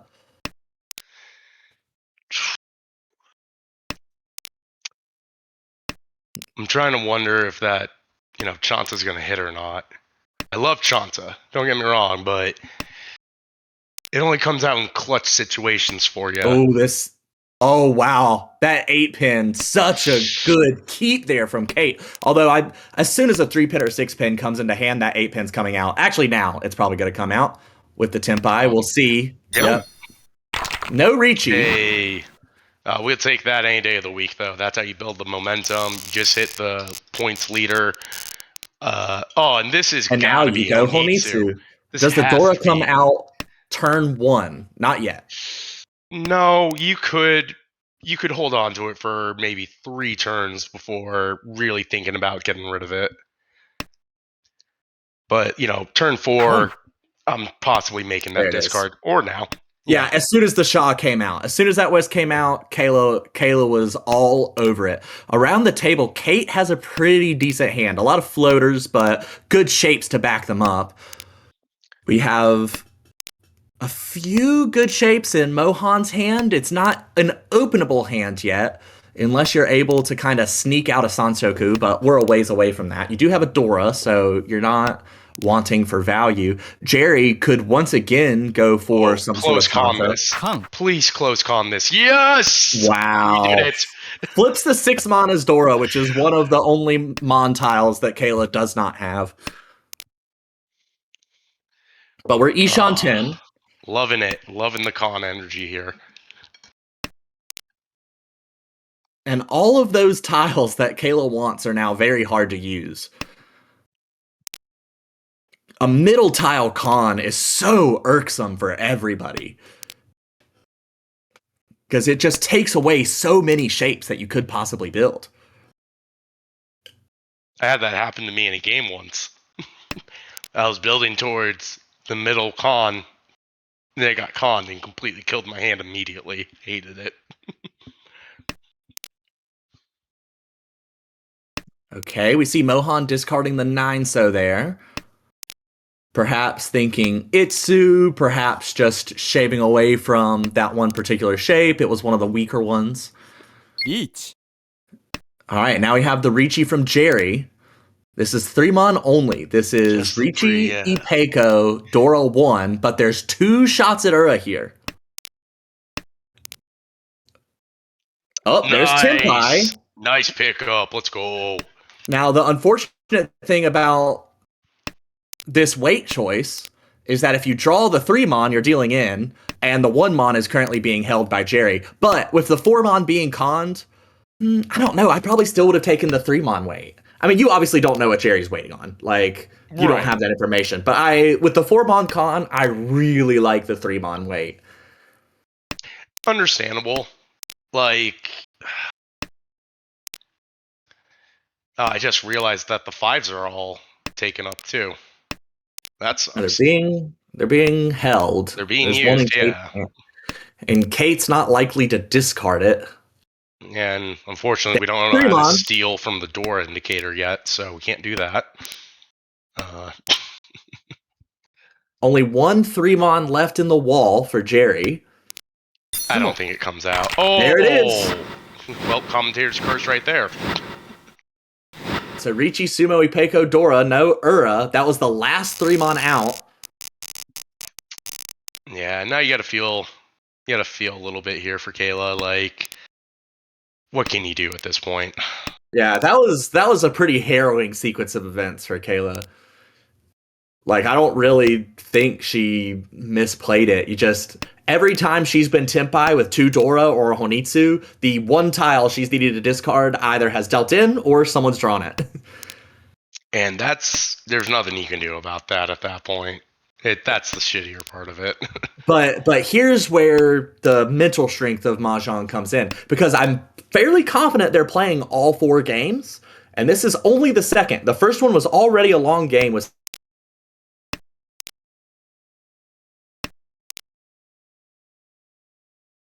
you've been playing good Mahjong, but you've been taking really unfortunate hits. That is also a kind of momentum that sits with you that you have to push through. Like, I would almost ask the table, like, hey, I need 5 minutes between games 2 and 3. Like, Some I just air. need a second to get this off my chest. Mohan, meanwhile, building an absolutely beautiful hand. Is it enough to take first, though? I don't see a Mongon there. I mean, if we don't see the Mongon, obviously we're not getting anywhere close to it at this point. It's got to be. How much is it?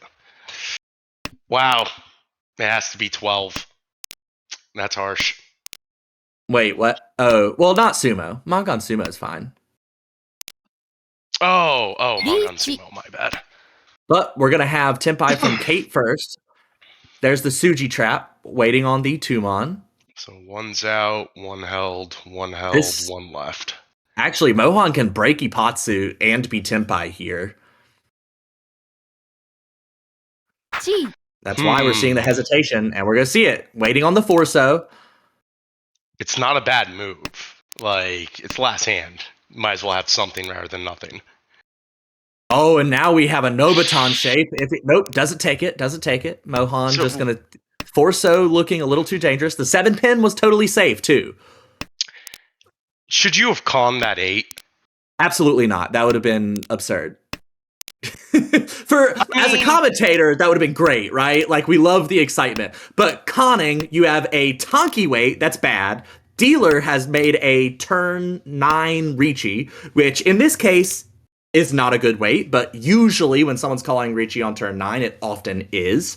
And they're your direct competition. Calling Con there and getting them value isn't doing you any favors. This is the situation I ran into in a tournament this year. You know, like, person on my right, just Ricci. There's the sumo. There we go. And it was Wouldn't on have drawn Dora. that Forso if the 8-mon had been conned, for what it's worth. And it's 100 points of a difference. Ouch.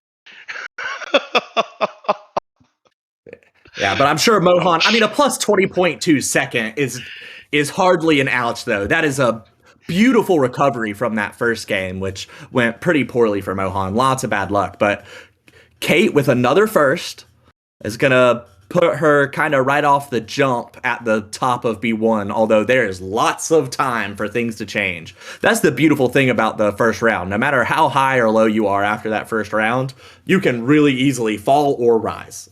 Like, 4 games is nothing in the True. grand scheme of things. I have to agree. As a Armo player, you know, one bad session isn't going to tank your whole season. And you got to push through that. I mean, let's just look at the statistics right here for what we have. And it's Gotta worth push noting. Well, it should be. We should always take caution looking at statistics. I mean, there are like no games played yet. As we see, there's 7 people who have played 0, which is a weird number to have played 0, but that's how many have played 0. And obviously, all of these stats are super skewed because there's been a low amount of games. Actually, I feel like the most noticeable thing here for me is that Ty only has an 8.8% deal in, and Ty's also tied for the most games. So that Yeah. that 8.8% deal in looks a lot better at 6 games than it would at 2. I mean, look at Daniel. 0%. There's your GOAT. Through 2 games. Unfortunately, the average win is 3,200, which is why Daniel's only at plus 16, I'm sure. Actually, I bet that had to have been a negative third. With a plus 16.5 first, the only way you could have 2 positives is if it was like everybody tied at the end in your first, and the third was like 30.000. Yeah, like I started doing the math in my head too, and I was like, wait, this doesn't actually make sense. And then I just realized like 2 of the matches that were just played aren't up on the leaderboard either that we're looking at. So yeah, it's slightly outdated, but I mean, we can still pull a lot from this. Like Jerry played with all heart and didn't get paid out for it, as you can see. Like, you know, they've only played 4 games, but it starts to weigh on you when you start heading towards the bottom of the table. So hopefully Jerry keeps, playing their heart out here. But looks like we're going to be switching matches very shortly. To another B1 match. This one is going to be, I believe, Ian, Anya, Jesse, and Miranda. Yep. That's what I have. So we'll be going into that in just a second. リーチ And there we go. We come into a dealer Ricci. Waiting 1 mon, these 4 two. mon. 4 mon is the Takame here, the more valuable winning tile, because that would be Ricci, Pinfu, Sanshoku. Oh my gosh, look at all these hands. Is everybody oh, there's the 4 mon. Are we going to see a No. push? Yes, Ian pushes and deals in. And that was the Takame. Sanshoku, no, we're pretty beautiful hand here by So- Anya. And I believe that was based on what the points looked like, I believe that was the first win of the game. If I'm counting right, I think the only other thing that probably happened was East won, Jesse probably called Ricci, and it went to exhaustive. Probably. And, it happens. But, oh, look at this shape. What a pickup. Yeah, lots of bad shapes still in hand. Luckily, we can open it, so Anya not totally Oh. cooked here, but that Early East call. call skipping their turn is not going to be favorable to them. Oh, how unlucky would it be for them to, draw south? That's both of the wins you need for the round. That's so much more work. We do that's a see whole the need to, half too. flush. Yep. So South would be incredibly desirable here. Now that the other South has come out, though, I doubt we keep it for long. Obviously, we don't need Mon tiles, so that's going to come out first. That Let's 3 Mon, go. a beautiful draw for Anya. Dora and your worst shape. I think if we see the White Dragon come out, you got to call it. I mean, I think I would call either of the 8s as well. Oh, for sure. Although, the I White would- Dragon should still come out. I would take a 1 Dora Atazuke, especially, I'm a lot more likely to take an Atazuke if my hand looks like it could be Tanyo. Which this hand certainly does. No 8-mon pawn there, though. Because what's bad, well, that was the final 8-mon. That's where we kind of can start to get into trouble. That was the last one. So now when we do pawn the White Dragon, we're going to have a bad weight no matter what we pick. Either a twice cut 7-pin or a hell weight on the 8-pin. I mean, again, it's that same concept from earlier. If you open your hand, what are you opening towards? And apparently we're opening towards a 1 tile weight. Yeah. As Korak pointed out, just like I was saying that we could pawn both of the 8s, really should have pawned the 7-pin. But instead of the Atazuke waiting on the white, we're going to have this hell weight on the 8-pin. Although that can change, sort of. チー There's no good upgrades that don't involve Furitin. Yeah. That's a rough call. I think you have to stay the course here and hope you don't deal in. スモ Or Well- just sumo. Just like the chat's been saying, just sumo. That's... I mean, I think that's just going to keep being what's happening. It doesn't really matter what you do if you just draw the tiles you need. An instant South call from Jesse, who he also has the White Dragons in hand and a single Chun and Hatsu, which I've heard is a good situation to be in. So they say. You gotta wonder if, You gotta wonder if Jesse just gets. Okay, Jesse's not gonna get that lucky apparently. Like I thought the red and green dragons were gonna fall their way at this point too, and it's just gonna be something wild. But all the reds cut. Anya drew a second Each. Hatsu, and now we have Tenpai on the left for Ian. And this is actually oh no, it's not Jun-chan. The 8-pin. Why couldn't you be a 8-pin terminal? only. So Richie Dora 1 for Ian. Let's see. That's a nice pickup. So now it's gonna be it's Ishan 10, right? Am I Or a counting dealer? correctly? Yeah, Yes. cool. And that's Tenpai. And that's what we like to see. And Waiting, those are 3-pin, not the 6-pin. shapes I want in my hand if I'm that person. Yeah, if I'm Jesse, I don't want any of those in my hand. Yeah, Jesse's in a rough spot. I mean, Jesse had a really fast hand, but like when someone calls a turn, I guess that would have been turn 4 Ricci since one of the shapes was called. Now we actually have a Tenpai across the way, Chitoy waiting on the north, Oh, that's dirty.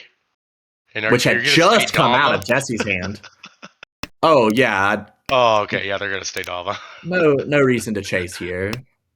I mean, I guess That's not a no nice reason. pickup. That was a solid pickup for Anya. Now we're waiting on 5-pin, 6 mon, 6-mon. 5-pin. 6-mon's no door. Genbutsu. 1-pin's a fine discard. Yeah. Yeah, I'm a Toy degenerate. Ooh, didn't want to discard the Suji 8-mon, and now has a Furitin Hellweight on the 7-mon. An interesting decision by Anya. Yeah, like, do you think maybe that was planned? Maybe No, like I- that's an interesting decision for sure. There was 100% a plan there. I mean, the 6-mon was 100% safe. Like, it was a no risk plan. The 9-so is going to deal into the Chitoy.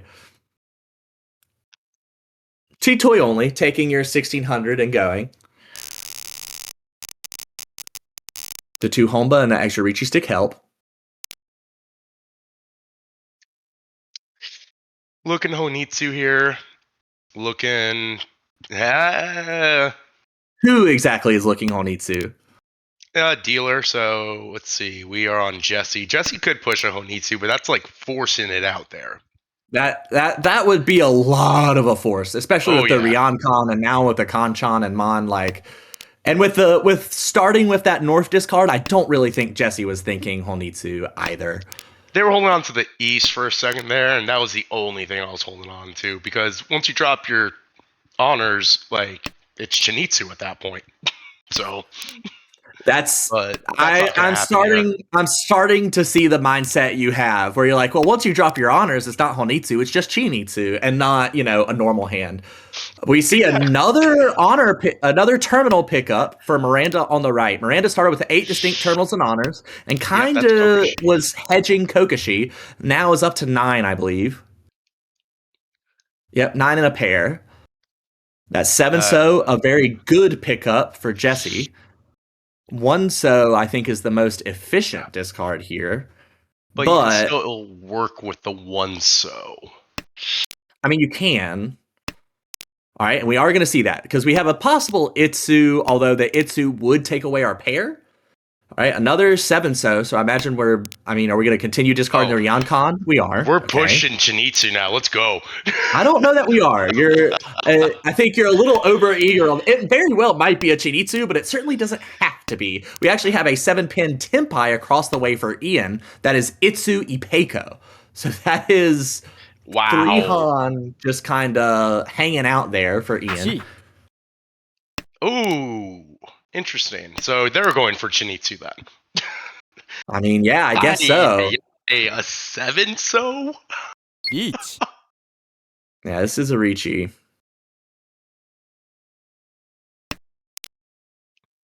Nice. All right, 6-so, 7-so.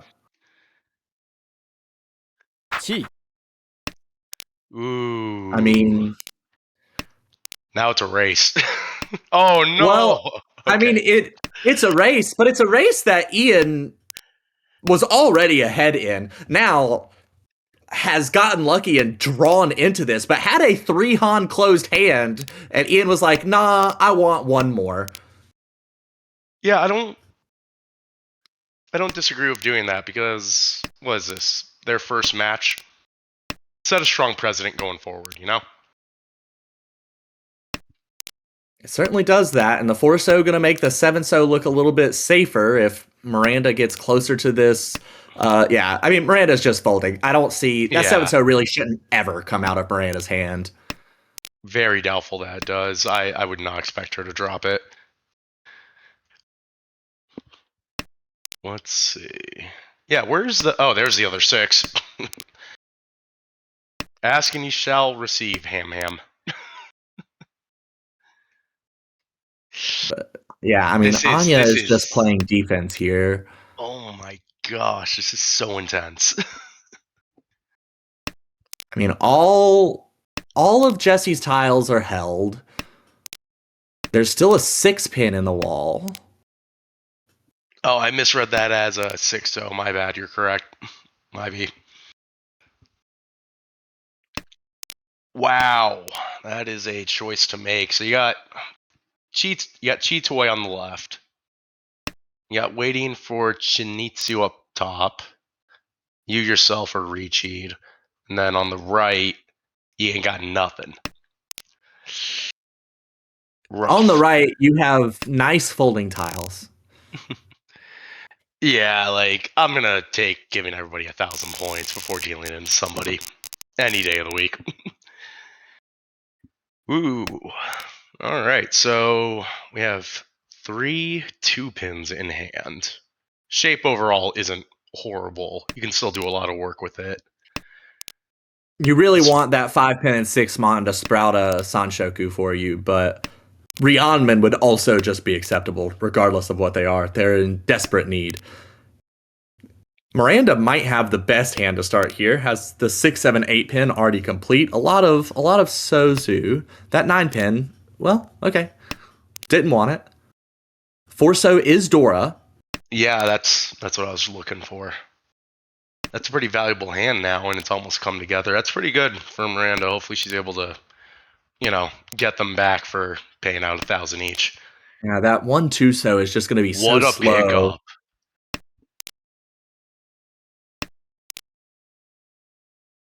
All right, 2 Shanten for Jesse. No value in the hand yet, but could still maybe massage it around into a Tanyao. Yeah.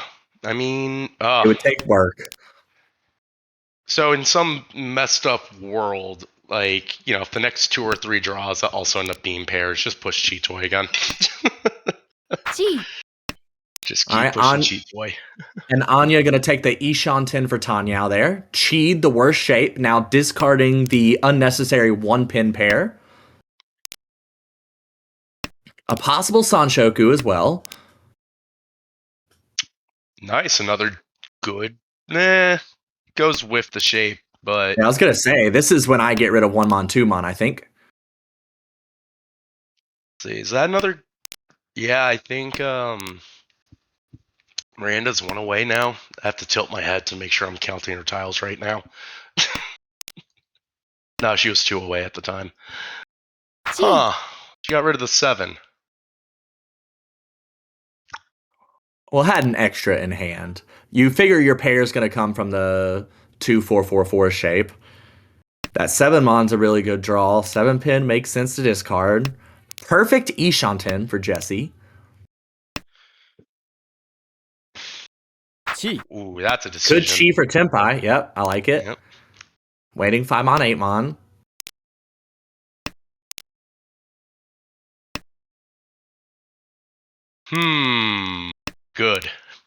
Good decision there.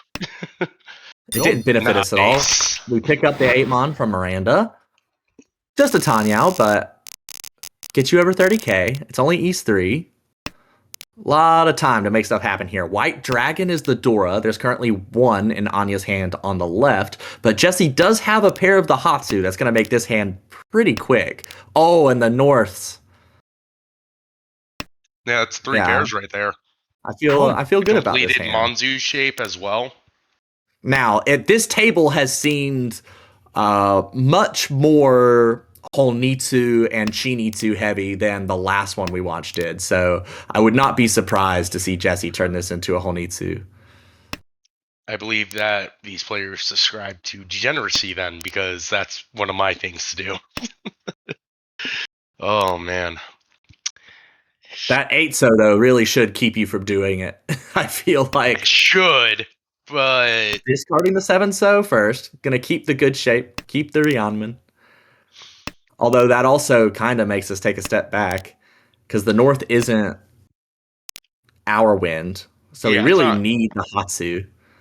exactly. It's not really helping us at this time. So good call, but oh Here we yeah, they're go. gonna push it. Now that we've drawn the 5-mon, we have all the blocks we need. Now we're Ishanten for the Honitsu.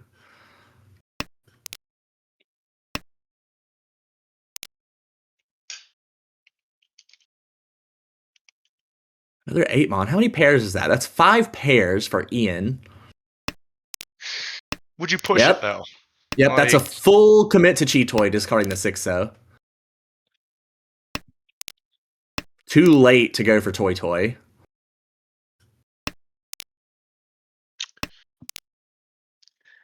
whew, oh boy. Miranda's hand and Jesse's hand. Oh, even Miranda's still Anya's so hand. far away, though. Like, Miranda's hand looks beautiful, but we're almost at the end of the second row. Things got to start moving. That There's 6-mon's a great 6. draw. The issue is you're not getting tiles off of Jesse. Like when you have two people going for the same flush, in this case, Jesse has a pretty huge advantage because Jesse's going to be using all of the Mon tiles that Miranda needs. Now we're going to have the Suji Trap Ricci for the Cheetoy, and it's going to immediately take it. No. The East is going to come out first, obviously. That can be scary. But that's 7, so You already dropped I 2 mean, of them. It's going to be weighing in the back of your head. Like, yeah, West is live. There it is. Yep. West was live and the seat wind for Ian. So I think 7-so did actually perhaps look safer than the West there. It could have, yeah. You just got to feel, you put yourself in that own situation. You're like, all right, I've already discarded 2 of these. Please don't deal in. And then you just, no luck whatsoever. But when we flipped over to Miranda, at least, like, this is a pretty decent hand for the most part. There's only like the middle shape that's really causing an issue at this point. Now we have 4 blocks and lots of places for. There we go, and we Yep, can early use our call. 3-pin Dora.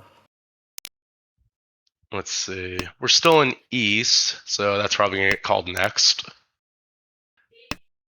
And what else? Oh, we're cooking over there. Ian's cooking.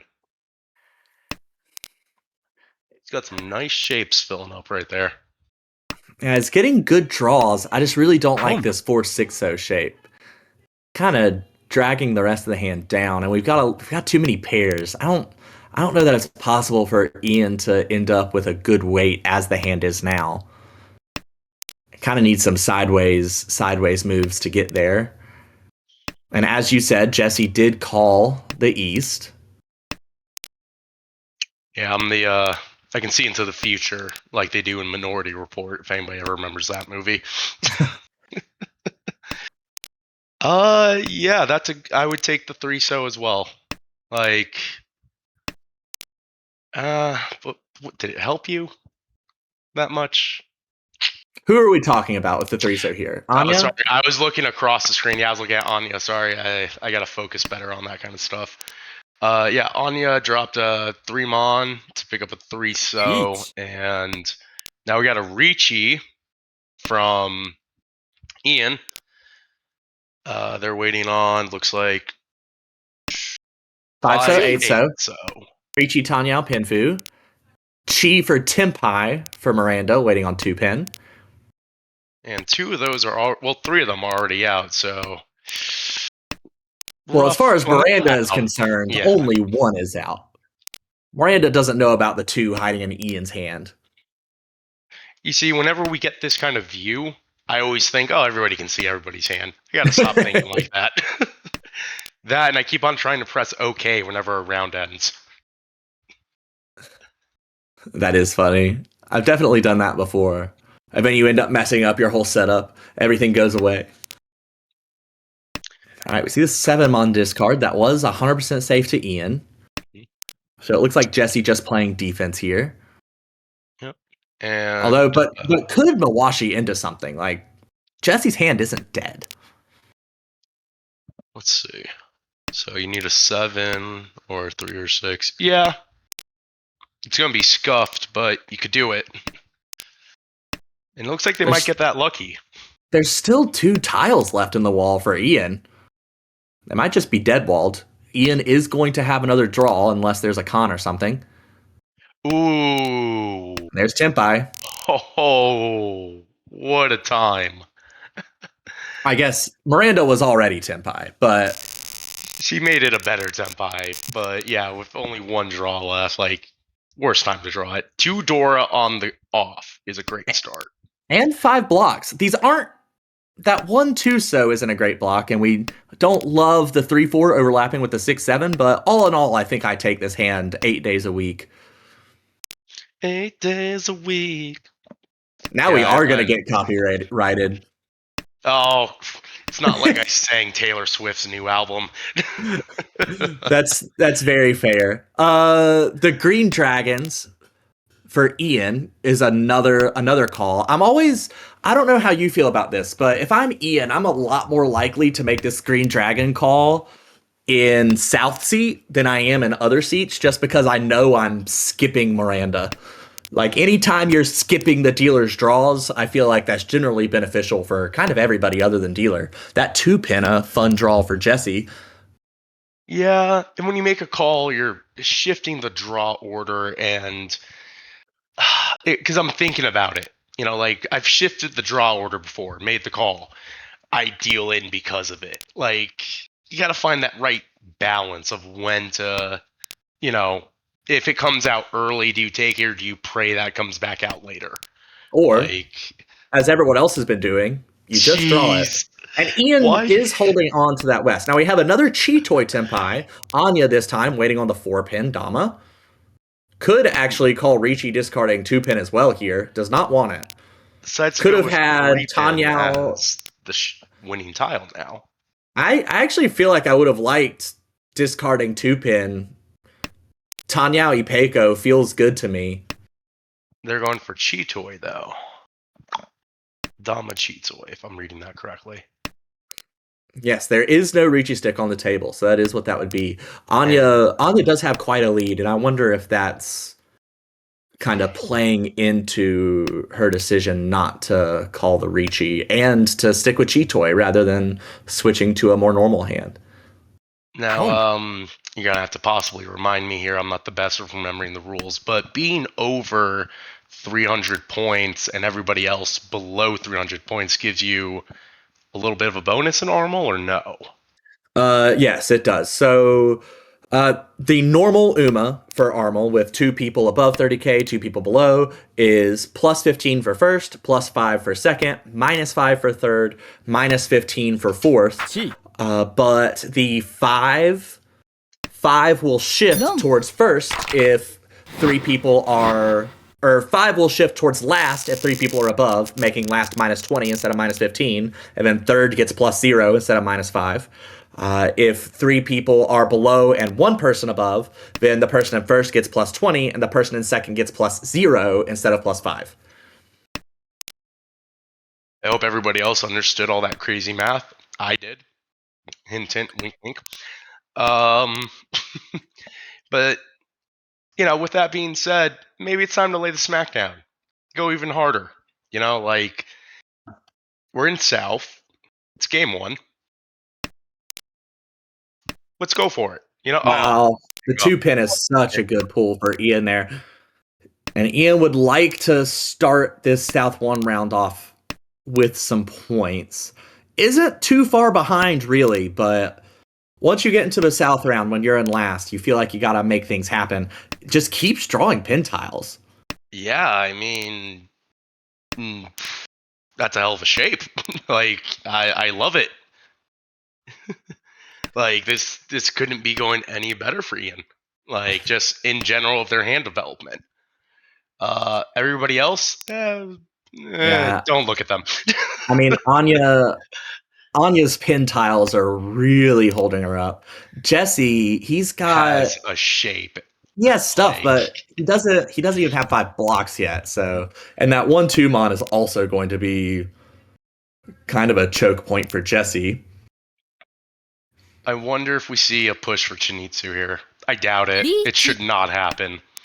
Ricci waiting on But- 7 so for Miranda. That's Ricci Dora 1. Push the Chinitsu. 1 No. I think Ricci is kind of the more reasonable option here.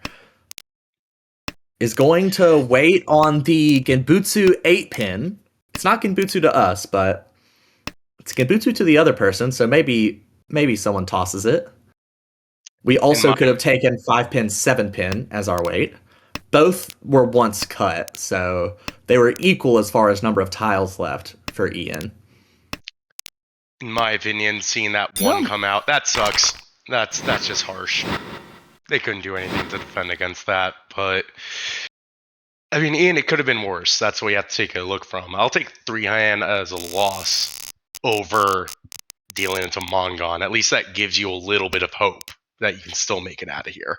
Luckily, Ian has a pretty decent hand this round to try and make those points up. Is currently a Hanuman, but a Hanuman would be 100 points behind Jesse. Jesse starting with an Anko of the Hatsu.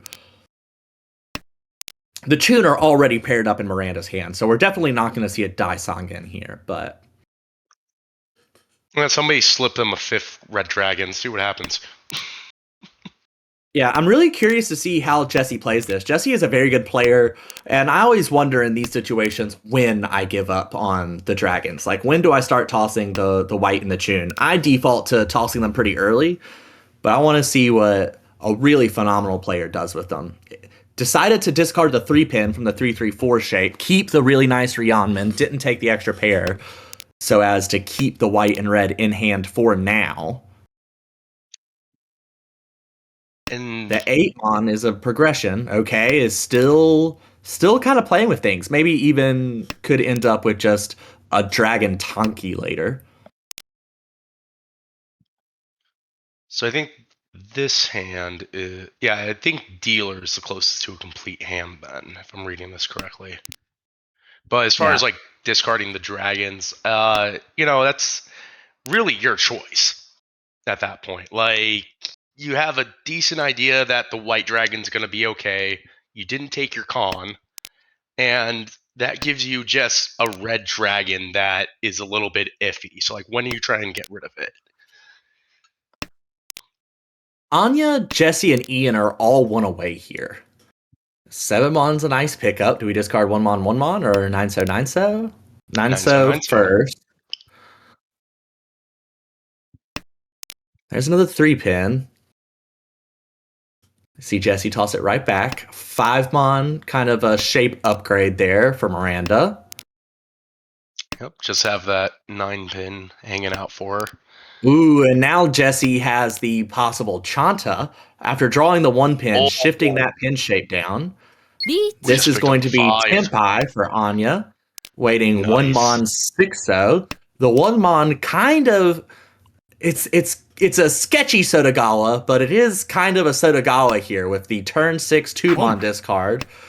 That being the first numbered tile that Anya threw makes that 1-mon look a little bit safer, all other things being equal. Yep. This Ricci Dora 2 would be a big win for Anya.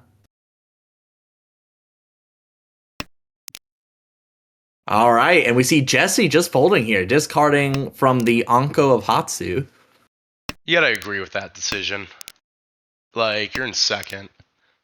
No need to take any further risk if it's not your dealership either. Like, Jesse's totally in would fold. third. Oh, did I misread that? I did. I misread Miranda as Jesse. Might be. Well, and there's the Miranda 1-mon. jumped in. The 1-mon came out the moment the 4-mon did. So that Terminal Suji really made the 1-mon look good. And you can't really fault Miranda for discarding it there. Yeah, a lot of people love discarding honors and terminals, like especially when they don't fit in their hand. So they're almost goaded to be waiting on those. That's where I see the most victories come from. Like either I deal into it or someone deals into me. It's usually because they're waiting on some sort of honor tile. Let's see.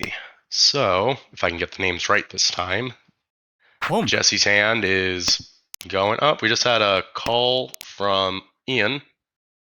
And Ian could have Green Dragon and Wind Seat going here.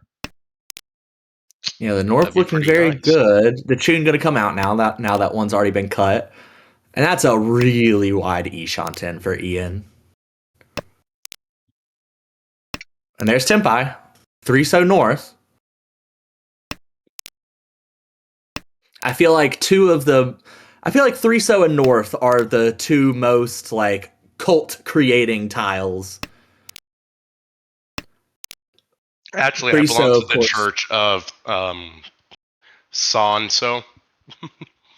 I have to remember to say because it's SS, but yeah, Sanzo. I'm a cult leader of that or something. Oh, you're a cult leader.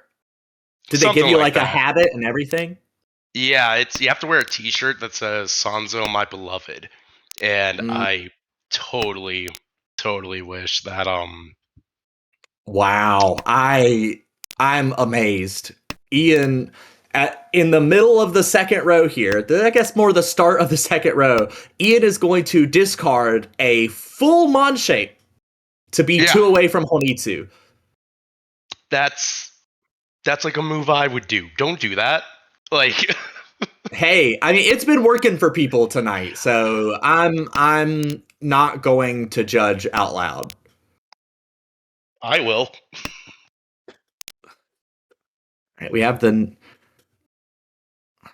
let's see, 1, 2, 3, 4. Yeah, Anya's hand is just kind of awkward here.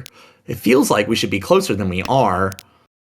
And it feels like this hand should have so much value, but we're just not drawing these middle so tiles that we need.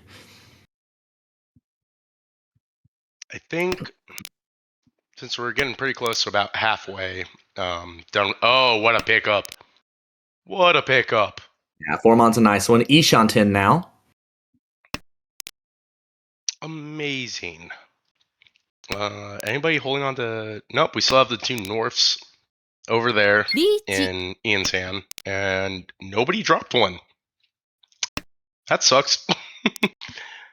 Shaw's one of those tiles that just always comes out, and Yeah, Shaw actually is the Dora here. I don't. Did anybody ever draw a Shaw? I don't no. think anybody ever drew a Shaw. There were no West drawn, but we're gonna have the Richi Apatsu Sumo Pinfu and Keiko Tanyao What a for hit! just a ripe Hanuman for Anya here. And listen, the 3 so in the North never came out, so Ian wouldn't have won anyway. But you know, when you're sitting in that seat and you made the decision middle of the hand to go from a winnable Tempai to 2 away, you kind of have to wonder to yourself, am I the reason dealer just got an 18,000 point hand? Like, Yeah, that's the decision you're making when you take those steps back. Ian needed points, so I don't really begrudge Ian taking the value there, especially without a dealership left, but now with things have Anya only right here, are gotten we more doing dire. toy here? I This think it's has to be toy. toy. Because I initially thought if you hold on to the one and you get lucky, maybe you're pushing like all terminals for some reason. But yeah, this has to be toy. It can't be anything else. Otherwise, that pwn doesn't do anything for you. That sucks. Could just be a psych out. That's a pretty rough psych out. Like if I'm, and this is me personally again, so don't take my advice. But if I'm in Anya's position and I'm at the amount of points I have, so and I'm gonna drop the 2 zeros at the end, everybody. I know I got called out for that earlier, but if I'm sitting at 748, I'm gonna try to bump over 1,000 and beat the high score because I think Ember set the high score like a season or two ago.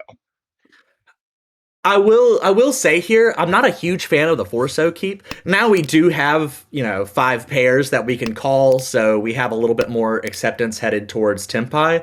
But I kind of would have liked keeping that 7 pin for a little bit, discarding the pair of Forso because those are the least likely things to pawn anyway.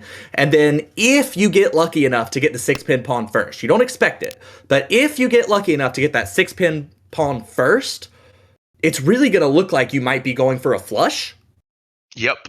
Which would make your hand a little bit more winnable. That's no longer an option now, but that's just something that you might think about.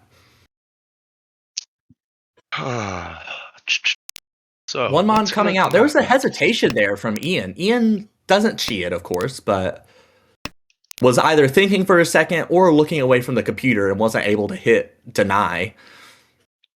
I mean, I think that's a power move. Just let your timer go. I don't need all this extra time. Really surprised to see the 7-so come out. Is this a hard Cheetoy push? Was that necessary? I feel like 8-so would have been perfectly fine. Are we going to Chi the Formon and go Tanyao? Is that what we're playing for? No. Yeah, I think Ian is just full committing to Cheetoy. Although and maybe doesn't want to, well, what? Not calling that might bite him. Oh, there's another pair. Don't even bother making a call at this point. You'll get it. Okay, we have Ricci. That was the Pinchon pool for Miranda. Are there any Souths left? Only one South has been cut. So, and we got the perfect trap south with Anya here, where just gotta get rid of one more tile, and we're Tempai. So, I wonder who's gonna eke this one out.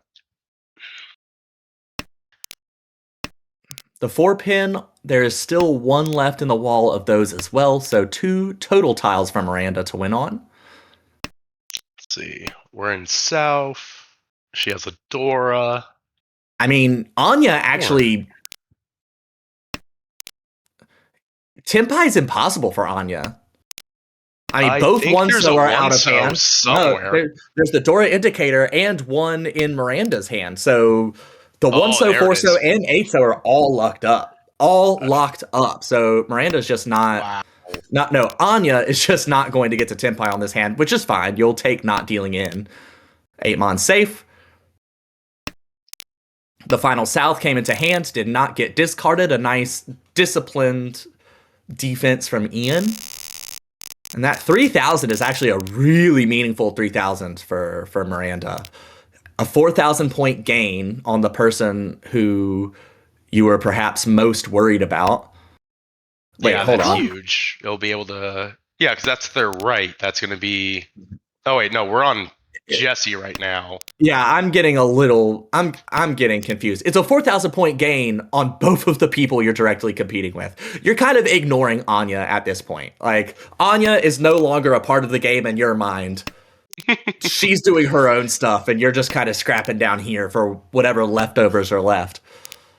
You're just over there like, well, if I draw a Yakumon chance, I want to hit her. That's about it. Like, you're not going to be able to take much. And she got Northwind already. Yeah. And she's getting pretty close to Tempai, too. Ooh, this might just be Anya's game. I mean, doesn't have a 4th block yet. Now has a better pair. I mean, that's a really good hand across the way for Ian. Is it a Mongon, though? I mean, that Onko of 5-mon, unless you can get a Con, I mean, the best you can hope for is maybe an Apeko, a Tanyao, Ricci Tanyao, hope for like an Ura 3. Now we have Tempai waiting on Dora for Anya. Both Jesse and Miranda also have a Dora in hand. Now we have the Ricci, and that's the Apeko that I was mentioning. So that's Ricci, Apeko, Tanyao. Jesse's thinking hard on this one. I can tell. I'd be thinking hard too. The 3-mon safe, I do believe that that's what I would have done. You don't want to deal into the Apatsu of last place here. Let's see. Okay, so they just repicked up a 3. Jesse, that sucks. My heart goes out to you, Jesse. 缶 There's the 5-mon con. You wanted to Let's see that. con. Now Let's it flipped con. the red dragon as the Dora, which helps nobody. But there's now 2 Ura indicators for Ian. Oh yeah, and that's still on Ricci. What else we got here? Yeah, I don't see Miranda or Jesse getting rid of their West. It's totally not safe to do that in the slightest. I feel like I've said that a few times this round, and people have defied me. So I'm like, oh, but there's the sumo. Wait, no, that's not a sumo. That's just a pair. It was red, so I was like, oh my god, they sumoed. But So much no, hype. no. Oh, but this. Oh, Oh, they fell into the trap of, well, I have 2. That makes it less likely someone else has one. Held it for Oh, so my. long.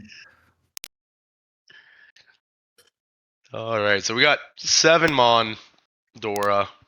We're currently looking at Miranda here. A lot of all overness of the shapes here. Only 1 pair. I personally I hate this Pinzu shape. I hate it. I never fill it in.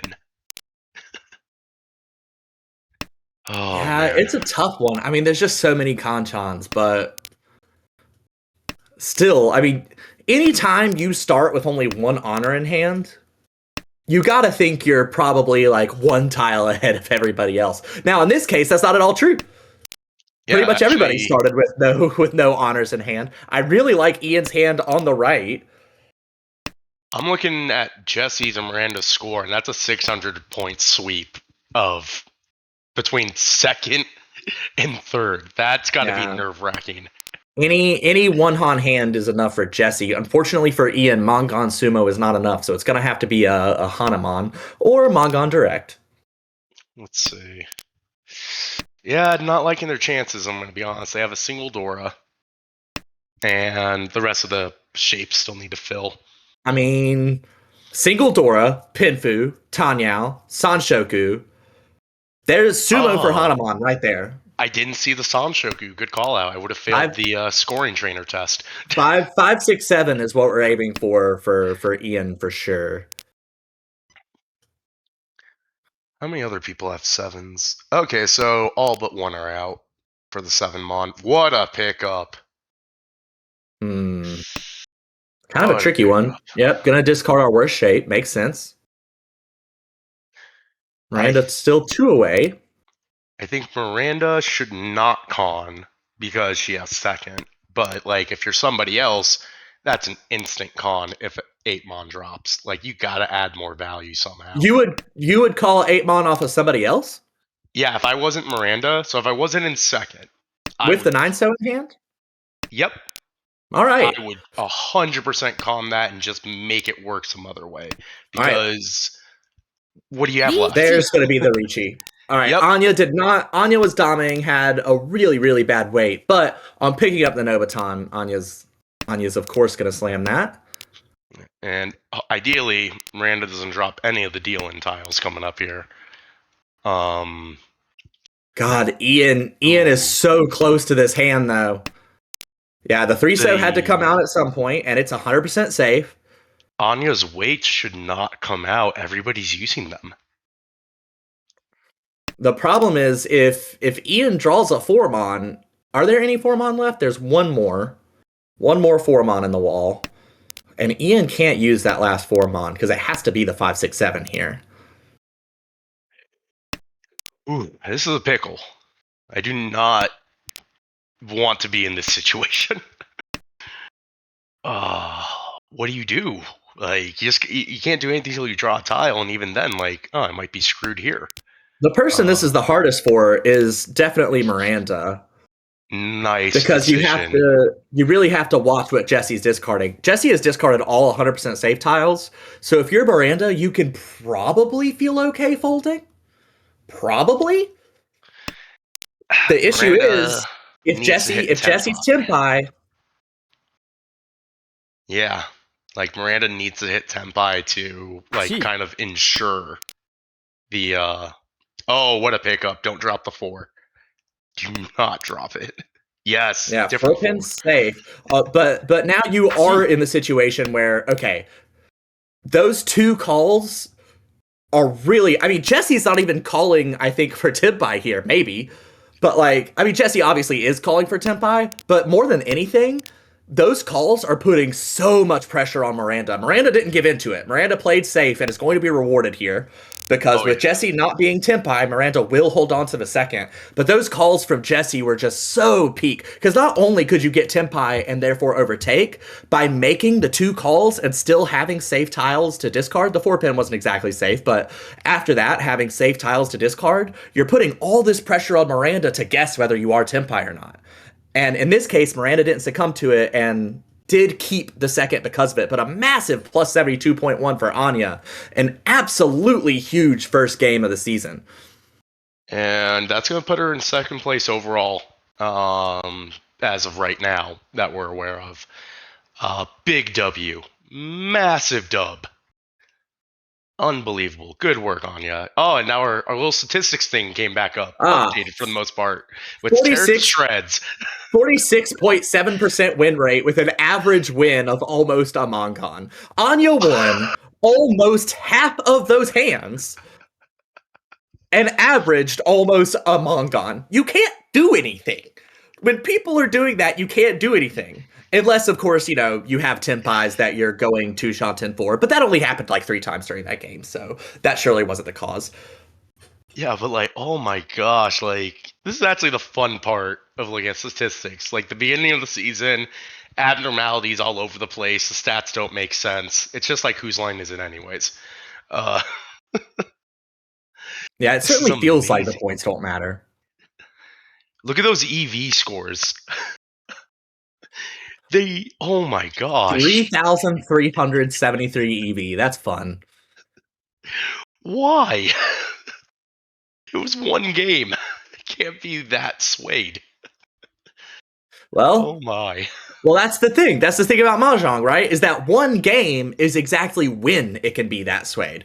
Over the course of 24 games, it's going to level out a little bit. There's still obviously, waves one way or the other, but okay, it looks like we are going to be moving to C2 here. Yep. And I believe, are you going to be heading out, Ross? Yeah, we're gonna do a little commentary change. I've seen a lot of craziness for tonight, and I think I'm just a commentator providing curses to the table now. So we're gonna let Nathaniel come in, and we'll get to hear his beautiful voice do more of the commentating. Ty, thank you, Ty and Tucker, thank you so much for having me. Um, and Armel for having me on as a commentator. I look forward to doing a few more of these with y'all. Oh yeah, commentary is a very fun part of these ARML games, and Nathaniel, perhaps our most prolific commentator, who will be coming in here shortly, not here quite yet. Actually, this might be a good time for a couple-minute break before we go Yeah. into the next game. Give Nathaniel a little bit of time to load in. Give me time to refresh. Yeah, totally. Thank y'all for having me. We'll be right back, and more Mahjong on the way. We'll be back after these messages.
Welcome back. Thank you very much for waiting a couple minutes. We have been joined by everybody's favorite Jianxi and commentator and broadcast director and person who just in general makes so many things on the broadcast end of things work for ARML. Nathaniel, how are you doing? Oh, what an introduction, Tucker. It's been a while. I've recovered from a slight sickness, and I'm happy to be back and watching Armel Wednesday night broadcast action. Looks like Koichi as our first dealer or second dealer. We've already entered into East 2. And I was just looking at the results as they came in. Koichi in game number 1 had a huge finish for the series. We'll get those standings updated in a second, but over 70 points, just like we saw Anya do. Yeah, 2 70-point games happening simultaneously is pretty whack. There's something in the air tonight.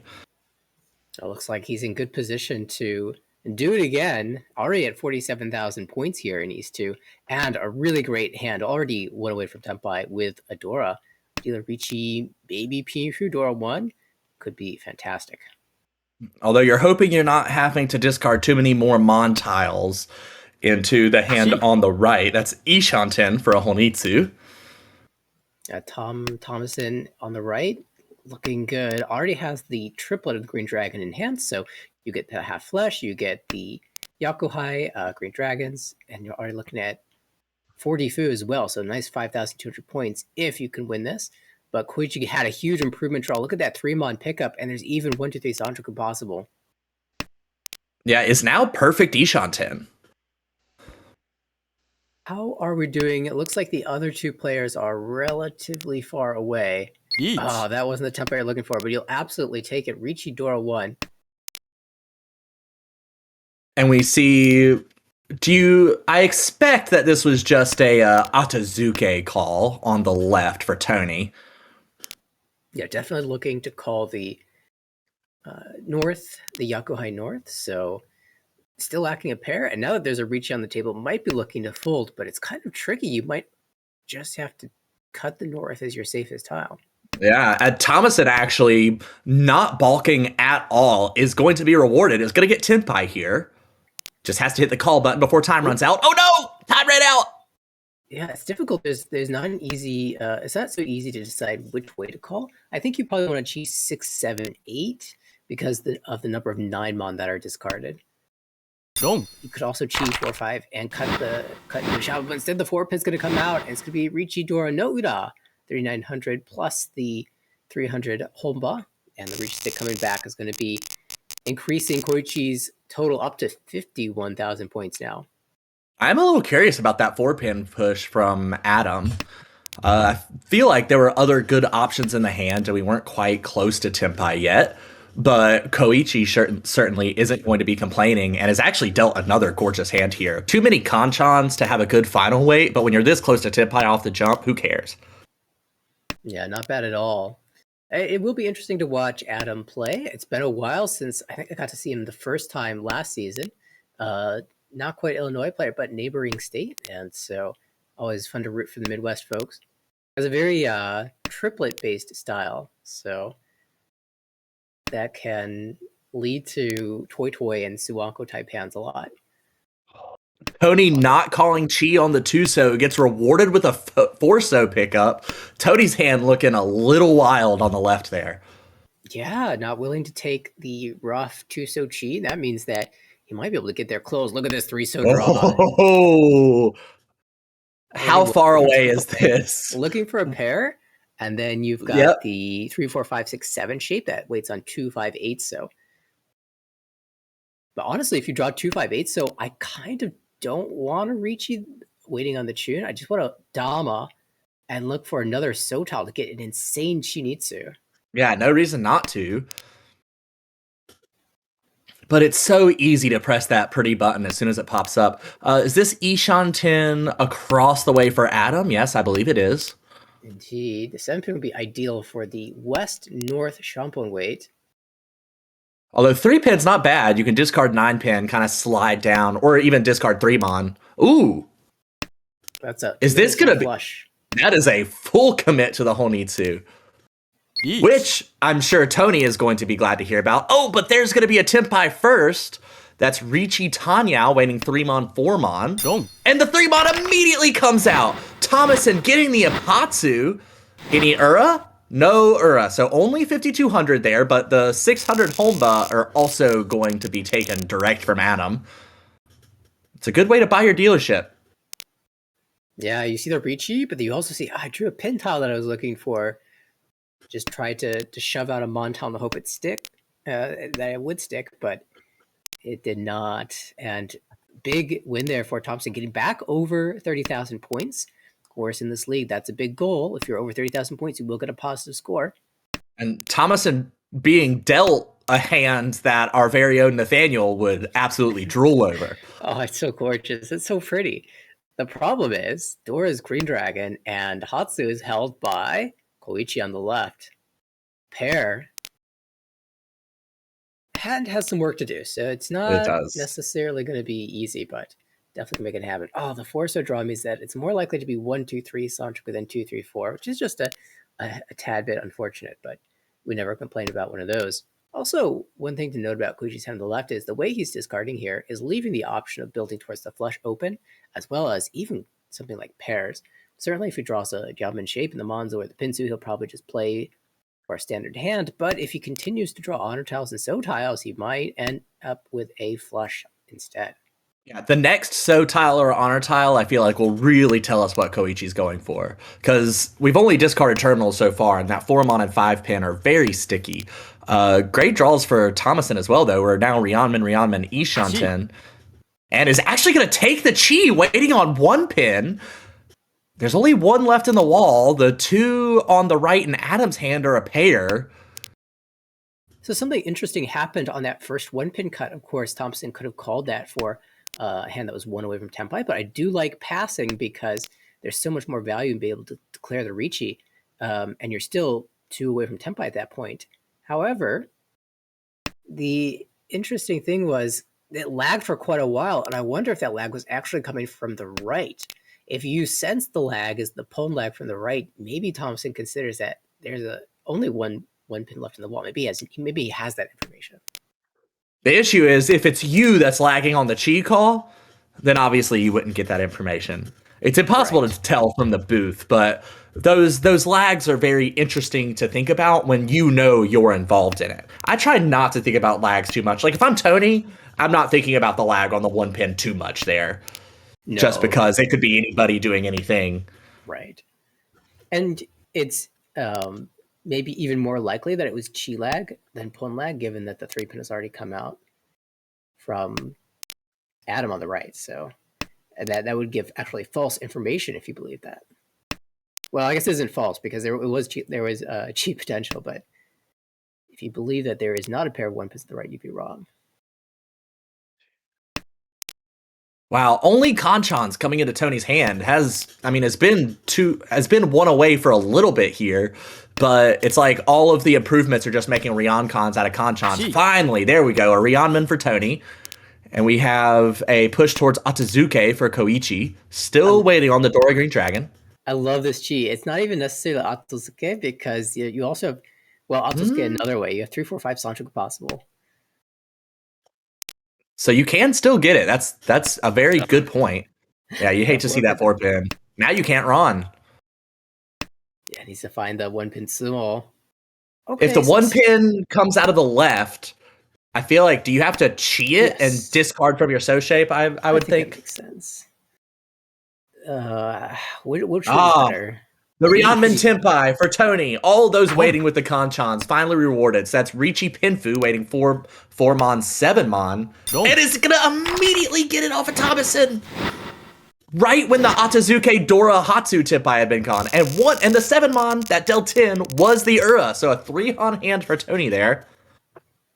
Koichi calling the Chi to breaking Patu and also just jam a Tenpai. When you've got Mungon Tenpai, you got to play for it, especially with a lead like this. But that shifted the winning tile to Thomason, who from Tenpai just dealt it out and dealt it in.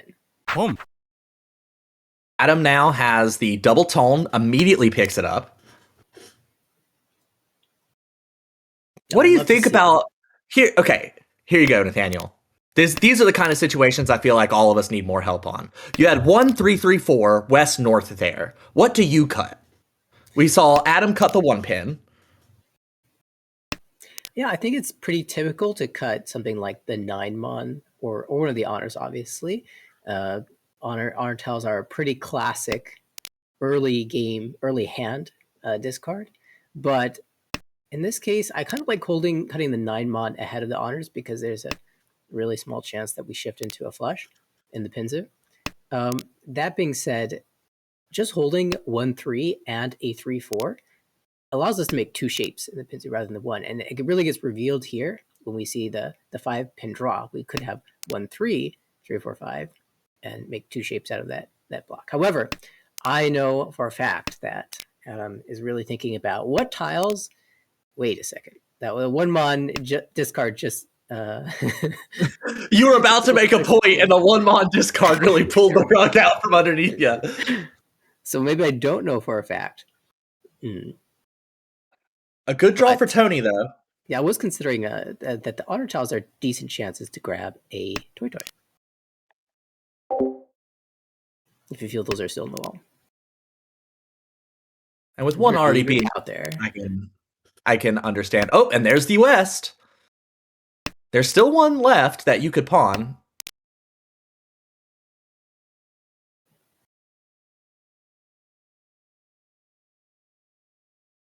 Tony might get a Tanya out of this.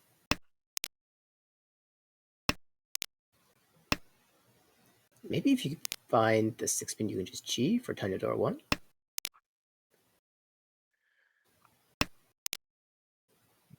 I'm sorry, I just got like so lost. I heard like people talking, and I think it's just someone behind one of the microphones somewhere in one of the other rooms, and I just like totally tripped out. I apologize for disappearing for a second there. I almost thought Koichi was going Kokoshi for a little bit there until I saw the 1-mon South discards. There were just so many honor tiles in that hand. Yeah, a funny option for Koichi to call the Hakupon and just nab a second honor triplet.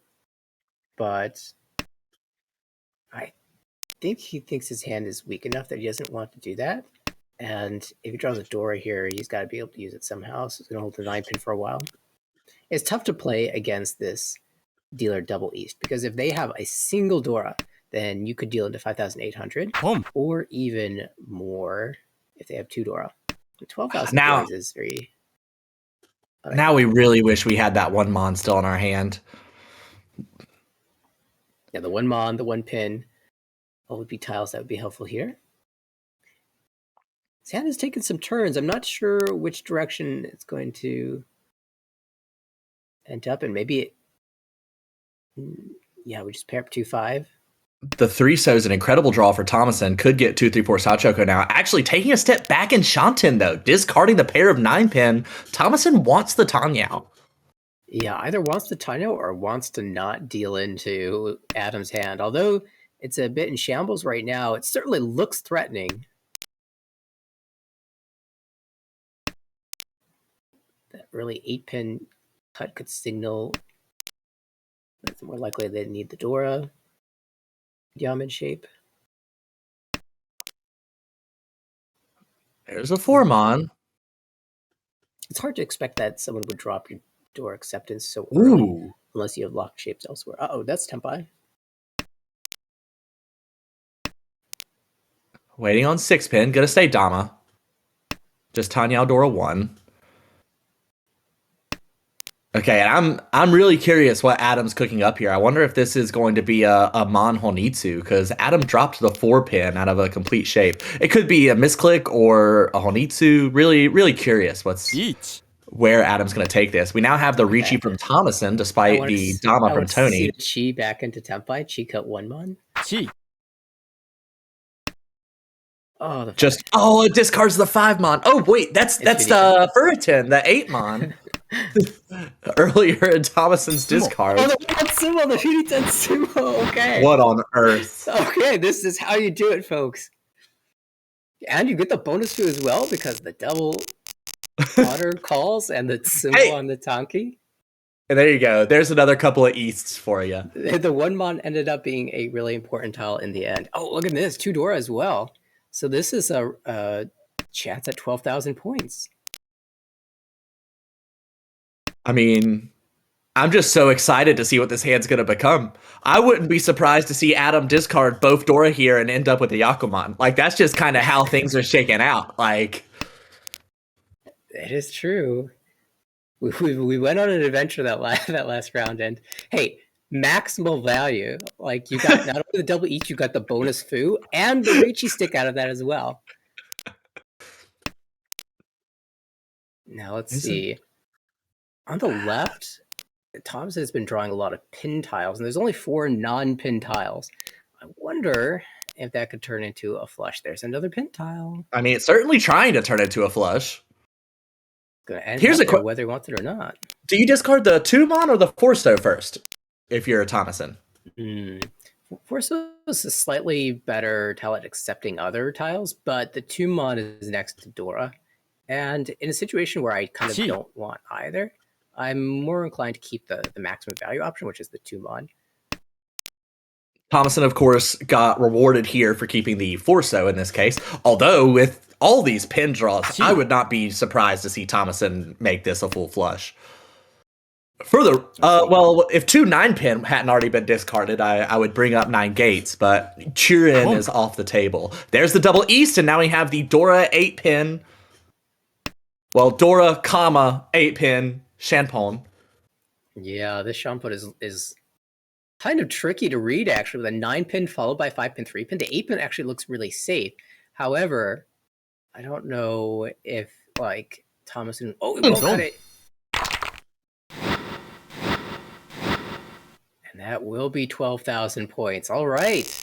Just like that, Adam's above 30K. You know, we and got the double East again 3 times in a row. And Thomason has it on the left, so I wouldn't at all be surprised to see it come out. All right, so we got 39, 12,000. All right, so quick math. So next is 36,000, right? We keep multiplying by 3. I mean, Sanbaimon, why not? Yeah.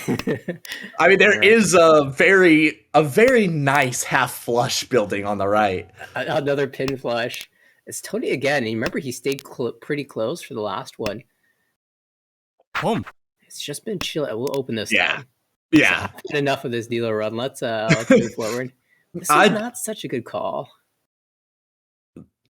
It's a tile you'd love to cheat. No, that is a Dustin Fry's call right there. Pawn the 9-pin, discard 2-pin, wait 6-pin, 9-pin, final wait. Like, I'm pretty sure I've dealt into that before a few times. You don't get Itsu that way, and I think it's okay to hold out for the chance at Itsu. Yes, I also like the chance at Itsu here. You still can chi the 1-pin or the 9-pin if it comes out from Adam, and those are terminal tiles that the 9-pin is likely to come out, given the early 8-pin discards. So or 6-pin. I mean, if 6-pin comes out, you chi it, you get the Itsu, you discard. Well, even 9-pin for now. Yeah. Yeah, I like this. Yeah, we still are planning to improve. There it is. We want to get instead. Yeah, that was a really fast 3,900 for Tony. And just like that, we have 3 people over 30K.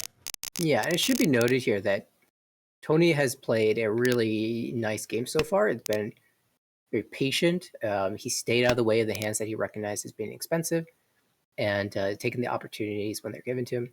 And going to the South round, he finds himself right around starting value, but with a positive score. And if you can do that every single game of the season, you will promote. It's very hard to do that every single game of the season. You're bound to get a little unlucky sometimes, but you're putting yourself in a really good position by being patient and not pressing too hard when the odds aren't in your favor. I feel like it's important though to not be too patient. Like, you could be like me and be so patient that you end up just like Yakitori last place in South Fora every single game, and you're just constantly having to like claw into thirds. That's not a good recipe. So you kind of do have to balance it a little bit. Being patient is good. Being disciplined is good. But you do have to have a little bit of spirit Yeah, to be able that's to get actually there. really interesting. I don't mind going off on this tangent because I think it's really important, and I'm kind of curious what your journey has been with it because I know historically I've always viewed you as an extremely defensive player, just like myself, and I ended up adding more offense to my game, being more aggressive in some spots, and I feel like you have as well. Absolutely. In what ways? How's it changed? Is it just you have a better sense of when is the right time to play, when is it as opposed to fold, or what is the what has been the major change for you? I don't know that I've gotten all that much better at my push and fold decisions per se, but I do think I've gotten a lot better at my washi. Like realizing like, okay, yes, this tile isn't 100% safe, but it's a terminal Suji or it's like a 2 that's Sotagawa from like a really early 3 discard. Like recognizing those moments where you can still keep a hand alive without totally throwing it away. I think I've become more aggressive mostly by growing my ability to Mawashi. Is that something that Each. Oh, we see 5 Ricci? pin, 8 pin Ricci, which is I love these. Like this so much looks like it's going to be a Mon weight. And 5 pin, 8 pin are both around the Dora, so they don't look safe anyway, but like the pin weight here just feels really dastardly for Koichi. Yeah, the Manzu is the only suit that's not showing any tiles right now, so it definitely feels like it shouldn't be a Sumo. so tile. There's the Sumo. Tricked the wall. Sumo ground. And they were plenty live, and Koichi will get back over 50,000 points. Also, getting close to dragging everyone below. But yeah, I think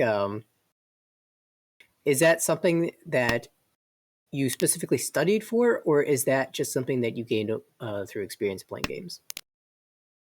Both. I specifically was like, okay, I am folding way too much.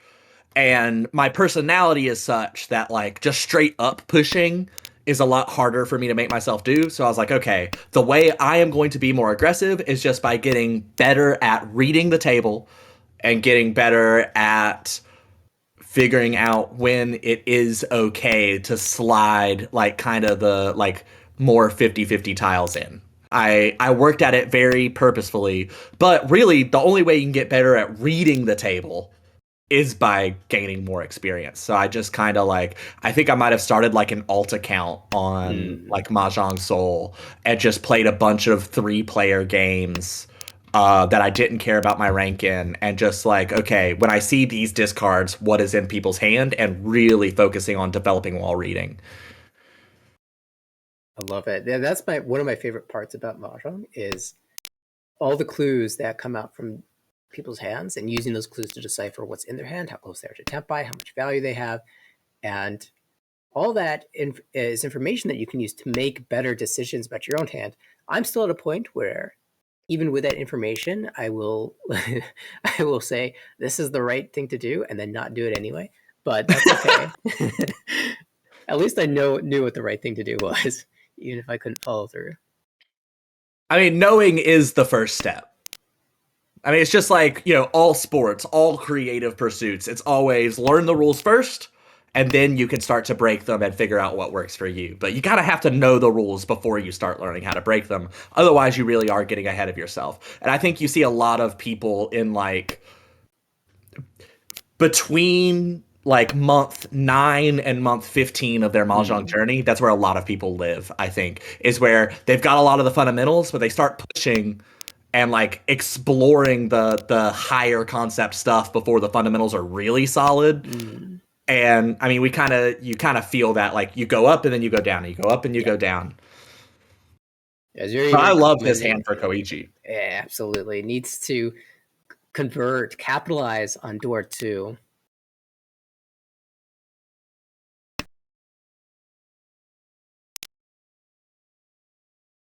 The question is, what are we? I mean, we have 5 blocks. I feel like me and you specifically have had this discussion about like the 5-5-6-6 so often. What do we discard? Do we discard 2-pin? That seems kind of nice.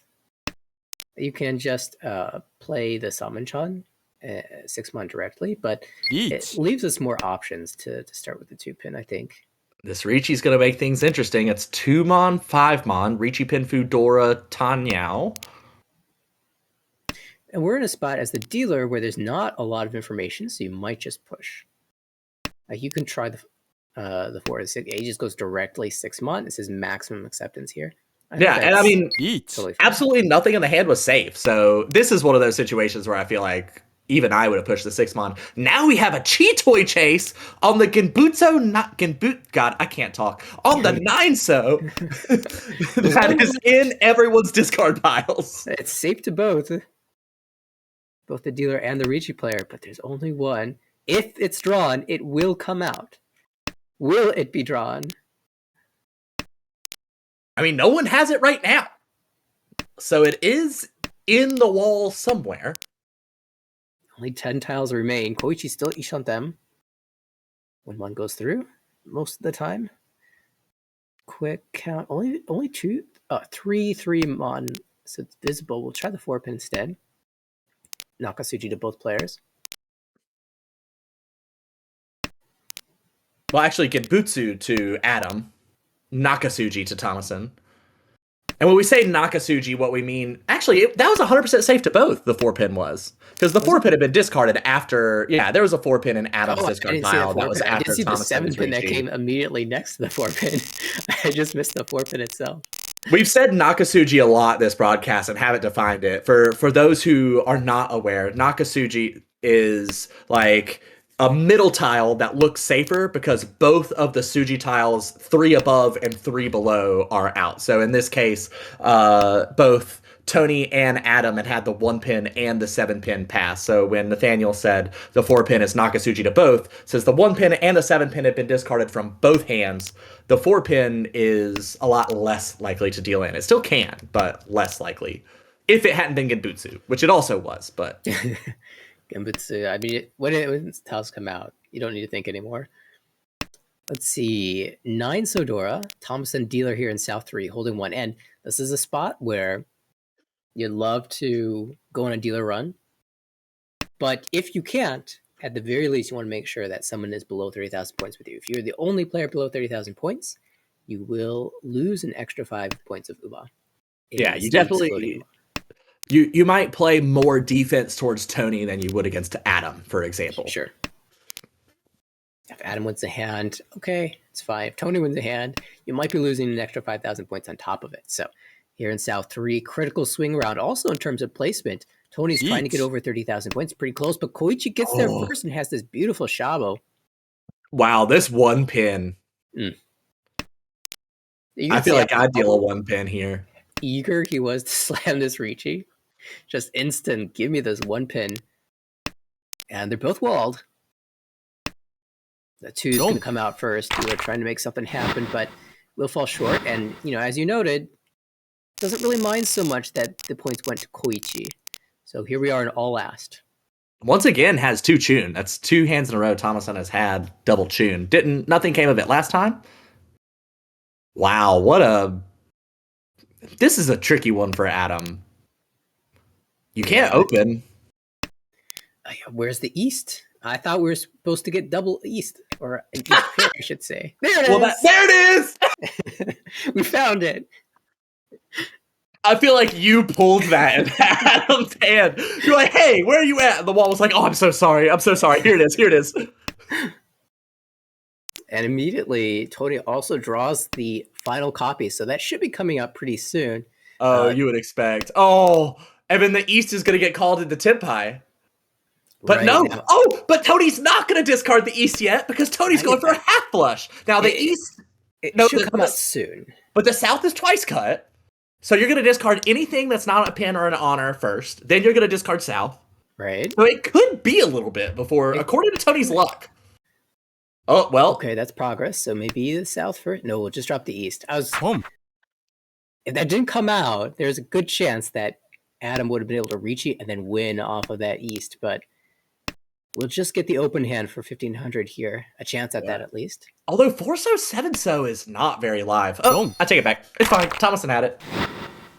Yeah, it just didn't really fit in the hand anymore. It was a bad shape, yeah. Well, not a bad shape, but Sheet bet was completed essentially. Didn't need the extra one. Another collection of honor tiles, and this one's a little bit harder to play than the last one. oh, for sure. And you still can't call those pair of norths as much as you'd like to, and you can't key to them either, no matter how hard you try. This league won't allow it. Well, some thought. Toy a little too hard. Yeah, I guess could make an outside look at either a Honitsu or a Toy Toy is probably the thinking there, but elects not to, which I think is wise. Possible 1-2-3 Sanshoku across the way for Koichi. Although he's found a pair in the form of the 1-mon, and it's Yeet. just Tempai, so he'll take it. Not really that pleased, but it's Ricci +1 because there's the Dora 6-mon in hand, so this is a good enough result to end the game. And one thing to consider is that the dealer has already dropped an 8-pin. If they drop another one and Koichi hits Uda, he will be the only player over 30,000 points. So that would be something to aim for. There's the double East. But... a little late. I say double East, I mean pair of East, of course. And the 4-pin is a jam, so Koichi can have a little bit more confidence that Adam will drop the 8-pin if he draws it. That's a big if, though. There's still an East to be called. Oh, this is tough for Tony. Can start dropping the Mon tiles. 3-mon, 3-mon even should be fine here.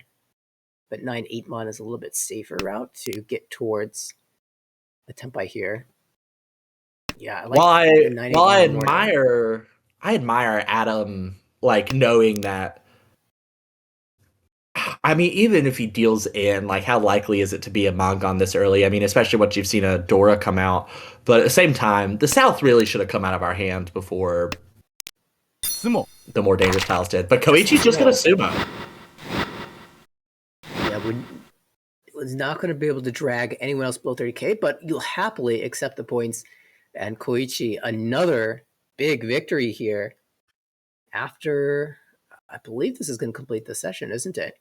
Yeah, they had already played 3. This was their 4th. So Koichi's going to be going in at 135.8. That's a very healthy score after one round. Yeah, not bad at all. 2 firsts, a second, and a third. But the big play was that the game 3 plus 75 for Koichi. So back-to-back first places to end the session. Tony did quite well for himself as well. Plus 44.2 is an extremely respectable number. And I really enjoyed watching his play. I think he's going to be continuing to advance in the league, even though he took a small minus in that last one. That third place was certainly understandable given the craziness that happened in this game. Oh, yeah. Yeah, and For Adam, I gotta say, master of the East. What else can you say about that? Double East every single round? I do think Adam had a pair of Easts while dealers 6 times. I think. It was something crazy like that. It was 5 minimum, because it was 3 during the East round and 2 during the South round that I'm 100% confident in. And I'm just assuming that there's one I forgot about. But here's another peculiarity with the stat screen. We are only showing the top 24 on this stat screen. So don't be like me and be like, whoa, how is Frederick the only person with a minus at minus 16.6? There's, I think, 8. How many people are in C2 this year? Is it 36 or 32? Certainly a lot more than showing on the screen right now. But those numbers will fill out, of course, as games get played. There will be fewer zeros. And yeah, we do indeed have 32 players. Yep. So I guess currently there's 15 people positive, and that means there's only 9 people negative? That's really skewed. That's a bit skewed, but it does happen from time to time. Remember, it's very early on, so a couple players have a good session, or somebody has a rough session, and things can skew a little bit. If you also notice, like 4 of the positive players are just barely Oh yeah. positive. So Well, and there's a lot of probably like 2 games. there's a lot of even distribution of the scores as well, like 1-1-1-1, or we have 0-3-1-0. That's very in the middle for Michael S there in 11th. Like it's there hasn't been a lot of domination per se, except for Jonathan has 3 firsts, and then Koichi 2-1-1 even is not that skewed really. It's just that when you have a plus 75, that's a skew all on its own.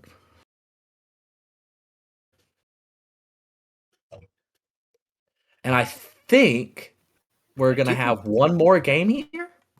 It does seem that way. Maybe they started 30 minutes ago. Wow, they're still in East 3. Who's been running it up? Looks like maybe a bit of a balance. 5 Homba though. Or maybe this is like the very first game that we watched in B1 where it was just all Ryokyokus. I can't say that word. I just let you say it. Ryokyoku? Yeah, there we go. That one. Yeah, there surely have to have been, because there aren't really that many. Look, the game has been going for 30 minutes and we're in East 3, which means there's likely been some big reaches and some careful defense. And these players are definitely good at dancing around hands. I mean, this is one hell of a table. Yeah, look at this. Our of course. Yep, Kaz, who has spent quite a long time in A1. Kenyon, who is a league champion.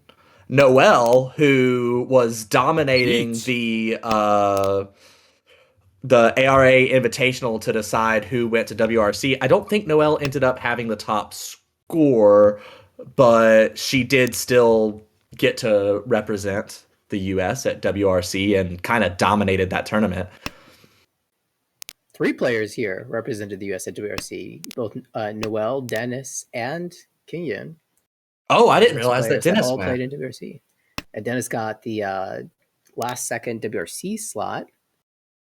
Oh, right. Through the online tournament. And this is B1.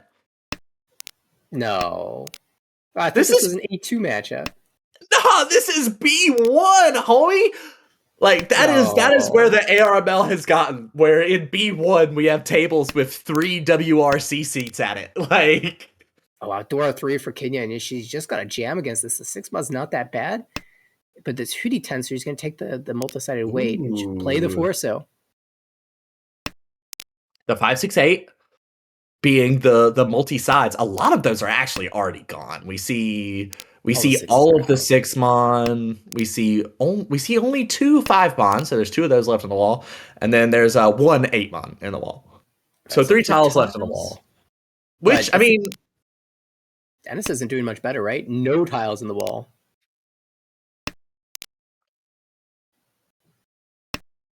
And certainly no one wants to drop the Dora.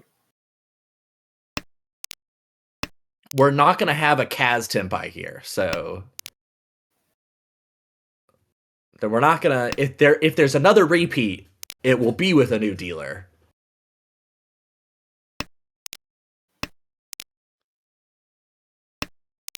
Kenyon has 2 more chances. That a Dennis draw and a Kenyon draw. Dennis misses her last tile, also misses Chun Chun to end it out. So wow, Choku found a draw.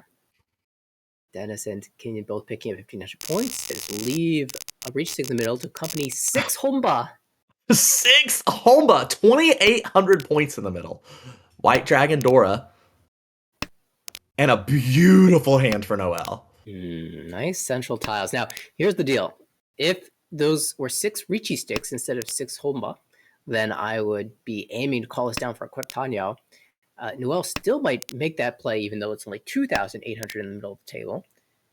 Yeah, I do feel like it's very important to remember, like, there's 3 hands that I think get undervalued sometimes. Sometimes, not always. Sometimes in ARML. Chitoy, with nothing else. Bakahon, which Bakahon is kind of the tongue-in-cheek name for when you have a Honitsu with no Yakuhai, so it's only 2 Han. And then just a quick all simples. All of those hands are a little undervalued, I think, in ARML often because they're so themselves undervalued. They are low value hands. However, there's no red fives, which makes a much bigger impact than you would expect it to. Like a 2 Han hand, especially as dealer, is killer in ARML. And Chitoy with the quick 2 Han where you can reach it up to 3, that's a quick way to get points that are not always easy. Like if you watch a lot of A1 and A2, you'll see a lot of those like really quick hands that are only worth 1 Han, but they're picking up 2,800 in the middle of the table like this, or just a quick hand to kill a Baimon that's brewing somewhere else. No opportunity for Noel to open up yet, and it says it's going to be Dennis trying to get his stick back. Already went away from Tempai, and might get the chance to call from Noel pretty soon. Does she want to match the speed? Yes, Chi. Presumably 6-so, 8-so, and that 8-so will be able to be called by Dennis. But discards the 6-0 first, which is pretty typical, I think. You'd go inside out. Although in this case, with Dennis having the 3-so and the 9-so in the discards, I might have started with the 8-so and done the 6-so second. But yeah, it's kind of like, do you want to defend against the player to your right who has the open hand? And do you want to get that tile out sooner, or do you want to put it out later? We do have Tempai now. What makes the difference for me is the fact that we don't see any Dora yet. Noelle on 5-8 pin, 4 tiles remain for her on the right. Dennis, Have 5-8 Mon. Have either of us commented on the fact that Kaz has been Tempai for I think 2 turns for Chitoy here, waiting on the 2-mon? Just got there on the south cut. Oh, this is going to be the wait though. The Dora. The question is, Richi or Dama? Will Dama now? Kenyon also is holding Dora 2 with a link to. We need to link to that 5 works. It does. Yeah, lots of ways to get Tempai here. 7 could be called for an Otosuke Tempai, but you have to drop the 8. You could also call and go 1 pin. That's no good. Surely you'd rather. Oh, we'll 1 pin. Oh, and there's the 5-mon. That's going to end it. So a 1,000 becomes 3,800 for Dennis. Yeah, that was really interesting. Kenyon looking for an alternate route that didn't rely on getting the White Dragon itself. It's a little tough to get all the 7-mon that you need to complete that hand, but it avoided drawing the wrong tile. It ended up being Kaz who pulled that in and dealt it out. And I feel like Kenyon is one to push for Honitsus that not everyone will push for, and does it in very smart ways, as you just said in this case, which helped her avoid the deal in. That's why she is a league champion. Yeah, Kenyon. When I faced Kenyon in A1 over and over and over again, she would play these Honitsu hands, and 1/3 of the time, she just had the most broken Honitsu you've ever seen. 1/3 of the time, she had like a Honitsu hedge where it could get there, but it was also decent ways away.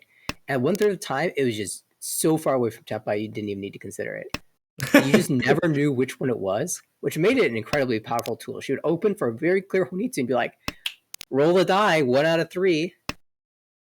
It's one of these. Here's another tangent. How do you think about choking? Which, for those who are maybe are not familiar with the terminology, choking is when you purposefully withhold tiles from the person on your right because you know they're going to call them. So what do you think about choking people who are going for Honitsus? I love to do that. I really like holding tiles away so that they're not making advancements. However, that also comes at a cost, right? You're losing efficiency in your own hand. And so you have to make a judgment about whether your hand is worth it and how long you want to make sacrifices in your own hand before dropping the tiles that they need, or maybe try to get them out sooner rather than later. And a big part of that evaluation is guessing at how much value they'll have in their hand and how close they are to Tempai. And that means that when Kenyon is rolling that 1 out of 3, it's really hard to make that evaluation.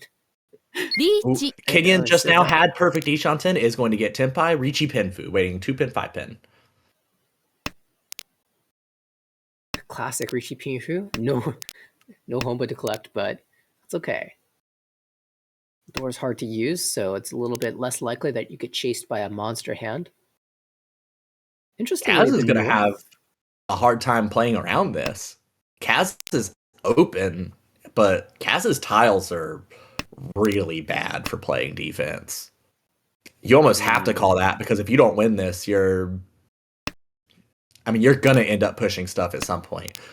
We're good for now, but Kaz has a very dangerous situation. Kenyon just sumoing. that's a fine outcome. Uratu, Oh, not a fine two! outcome. Abort. That's enough for first for Kenyon for now. It is. Going into South 2 as dealer.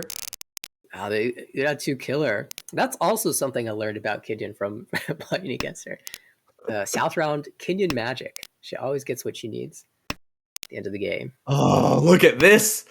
An Anko of Sha, the West, has a complete shape and a Ryanman in So, a Ryanman in Mon. Who cares that there's not enough blocks? Even getting skipped, Kenyon is likely to be the first to Tenpai here. Yeah, we see the pawn on the right from Kaz, but the shapes are weak. No. Other pawn helps, but if you keep on skipping Kenyon, that's doing a lot. Although you might be doing more for Noelle. Noelle, who has 2 Dora in the pocket here, and these draws that Noelle has been getting because of these pawns by Kaz have been okay. The South not good, but that 5 pin can do some things. Yeah, it's an interesting question because originally we had the 5-7-9 pin out of that 5-7-7-8-8-9. 5-7-7-8-9-9 shape, and it was a really clear way to play. Once we draw the 5 pin, it's almost like Noelle was doing a double take. Wait a second, how do I rework this hand? That could just be my pair, and if I draw Mon tiles, I can cut the 2-4 block. Do I want to commit to the Ipeco? So on and so forth. Like these kinds of thoughts. I wonder if that lag was Noelle's lag or if that was Dennis' lag. Yeah, So I mean, that's it's Dennis' lag, then Noelle might be stuck. Well, it's weird too, because Noelle's 2 away from Chitoy. If you draw 8 pin, you're Tenpai, you're good. 3 so, you're Tenpai, you're good. But like if you draw 4 mon or 2 mon, I guess you could still just hedge. You could hedge like a Rian Peiko, I guess. I at think that you point. have to. But what if you draw 4 so or 2 so? so? What do you do if you draw 4 so or 2 so? That's where I feel like it gets really hard. I think you hedge there too. You just got the other 4 so or 2 so probably. The opposite, yeah. 3 mon Tenpai for Kaz. Any win is enough for first. Oh wait, it's South 2. I totally was like in last long game, right? They had 5 home button each 3. It's been a long game, and we joined 5 minutes ago, and there's been a lot going on here. All right, so Noelle did draw the 4 so and did cut the 2 so dodges the deal in for now. Because it could be Chitoy. Right, exactly. It's technically it is going to be Chitoy. That's the full commit with the 4-mon discard. I love it. Hatsu looks good in the wall. Noelle knows it. It looks good in the wall, and it looks dangerous to Kaz. Like, I'm not a fan of, like, not even just for offense. That feels like a defensive Hatsu keep as much as anything to me, just because with Hatsu being totally live and you see 2 pawns on what would be Noelle's left. Probably 2 mon here. Oh, nope, gets rid of 8 pin. The 8 pins come out 3 times, yep. Yep, that makes sense. If you're going for Chitoy, that'd be the acceptance route. I think Noelle figured out about the 8 pins from the Dennis cuts. This is Tenpai for Kenyon. 6 pins safe to Kaz. It's just, do you call Ricci or not? Which I'm sure is what Kenyon's thinking about. Yeah. I mean, 9 so feels like a great weight. None of start here. Yeah. All right, so now 5 so is for both. I think, why not the 2 mon?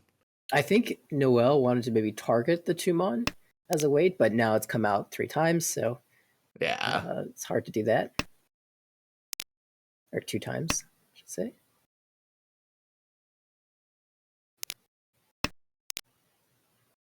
That was a longer hesitation than I would expect on Noel's end for the 9-pin. Yeah, honestly, I don't think that was like, should I pawn this hesitation? It was, I need a few extra seconds to think. Yeah, no, and which is totally valid. Yeah, this is something where if you're playing, Tempai, hang on a second, let's put that thought on hold. All the so tiles look Sheets. bad. Yeah, they just do. try it. It's gonna be the 6-0 jam. 4-so 7-mon. Oh goodness! If Kaz was planning to cut the 7-mon, it's no longer safe. Rishi Tanyao only need 1 Ura. Actually, the 2 Rishi sticks are enough. Done. But the 9-so's gonna deal in the Kenyan. It was the 9-so was Suji to the Richi from Dennis and Kaz's open hand. It just Suji doesn't matter when it's a Shabo. You're never expecting the Shabo though. I shouldn't say never, but definitely expect it to be a Diamond weight. But both players actually on Shabo weight, so Noel in the pickle here. Now has to make a Mongon Sumo out of kind of a nothing hand to get out of last. Of course, you could just play whatever and then get to your dealership and. Oh God, it's South 2 still, Nathaniel. I think my brain is totally rotted away. It's okay. It's okay. We just need the players to advance the dealership quickly enough, and you'll be able to say that with confidence. When it is all last, I'm not going to realize it is what's going to happen. Well, Kenyon is not going to let us get off this dealership. Already cheat of the 1-pin means that it's going to be a flush. Now, this looks like option 2. It's kind of on its way, but it's still lacking in some ways. Yeah, I mean, could just try and get a straight out of it. Which I imagine is why the pair of 7-mon are still in hand. I'll be interested to see whether she discards the 7-mon pair first or the East Tune. I feel like it will be the 7-mon for sure. The only draw that would make me feel otherwise is the 4-pin. And even then, I still want to go 7-mon. 7-mon. The East at least has been twice cut now. Yeah, so. now the East has come out. So very interesting for Kaz to call pawn on the Hatsu and then discard the East. I guess because the pair was in hand.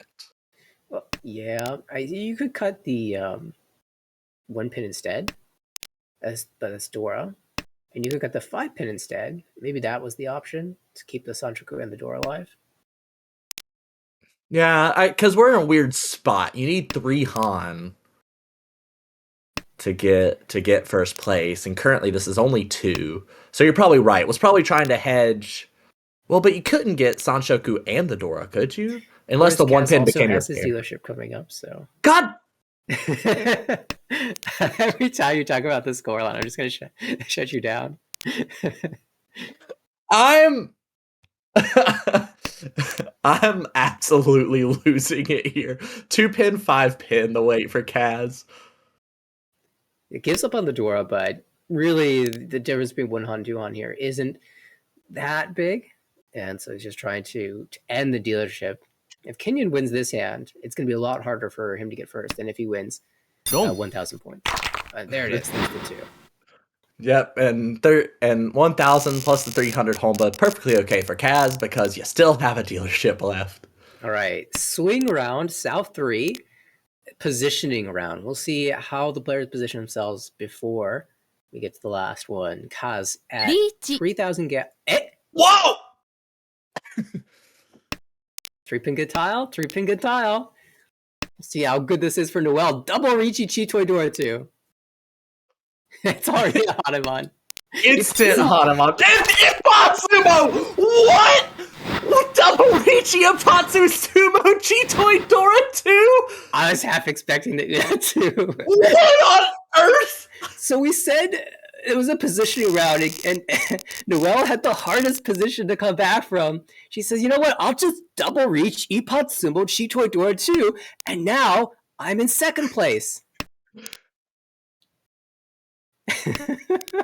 This is where in an IRL setting you're really happy if you're like shuffling tiles, so you could be like, God, we need to recover from this. But Tenho is just like, nope, no time, go back in. Yeah, you get to the tiles, you start shuffling extra hard to make sure the pairs get separated for the next round. It's like, then things keep on I getting need flipped this over. Oh goodness! All right, now Noel has 3, 4, 5 Sun Sugar chances. Could be aiming for first. West is the door, one held by each of the players except for our dealer. Well, and Dennis has the pair of Hatsus, so can hold on to that West for a bit. The problem is there's just so many good shapes in that hand. The West is taking up space. Yeah, the West is going to come out soon. I know you want it, but Ricci's going to be your out. Ricci with the Sanchoku 5, 6, 7. Might even cut all the honors in the hand and just get Pinfu with the... Oh, hang on a second. There it is! Statement of retraction. Keep the West. Now you have to discard a Ryam. It's either 5, 6 mon or 6, 7, right? You have 5 Honitsu shapes. Yeah. Listen, I hate Honitsu. I am the biggest Honitsu hater there is, but with 5 shapes and the Dora, like... This could be the Hanuman straight back, and we could see the 3-so, 5-so come out, and it's going to be Tenpai. It's going to be Tenpai as soon as this 5-so comes out. And Noel wants to get rid of this sooner rather than later, I'm sure. Themselves before. But with 1-so first discard... I mean, now you're worried. Whoa! But the 2-5 or the 5-8 good tile? The 2-5. The 8-so's already been discarded. This is for Noel. Double Ricci Chitoi Dora. Wow, this is such a fast Hanuman. 3-so, 5-so, the 2-so is better. Instant Hanuman. What? Double Ricci of Tatsu Sumo Chitoi Dora 2! I was half expecting the 2-mon, the new Dora. What on earth? So we said we already had Hanuman, right? Positioning round. Yeah, I would have Noel had the hardest position to come back. Dennis is up. I just double reach. If Dennis hadn't gone, now I'm in second place. I would have. That's true. Put in a report. Someone needs to make sure that that's Dennis playing that hand. Yeah. DC always cons this. We are positioned aware before we get to the last one. Kaz at the 2-so, but now Kaz, he doesn't want to drop it. No, I mean, and you have other tiles to drop. That gives you a Ryanman in the so. Yeah, I like 4-pin drop. Still, look, 5 tiles on the wall. This Sumo is likely. And who gets punished from this Hanuman Sumo? Because that will bring Dennis to 32k. And Noel will drop below Kaz if he gets there. Well, and I don't know if you've mentioned it, but Kenyon's Ishan's in for Rian Peiko. Noel's just got to call this. Yep. For the 6-so.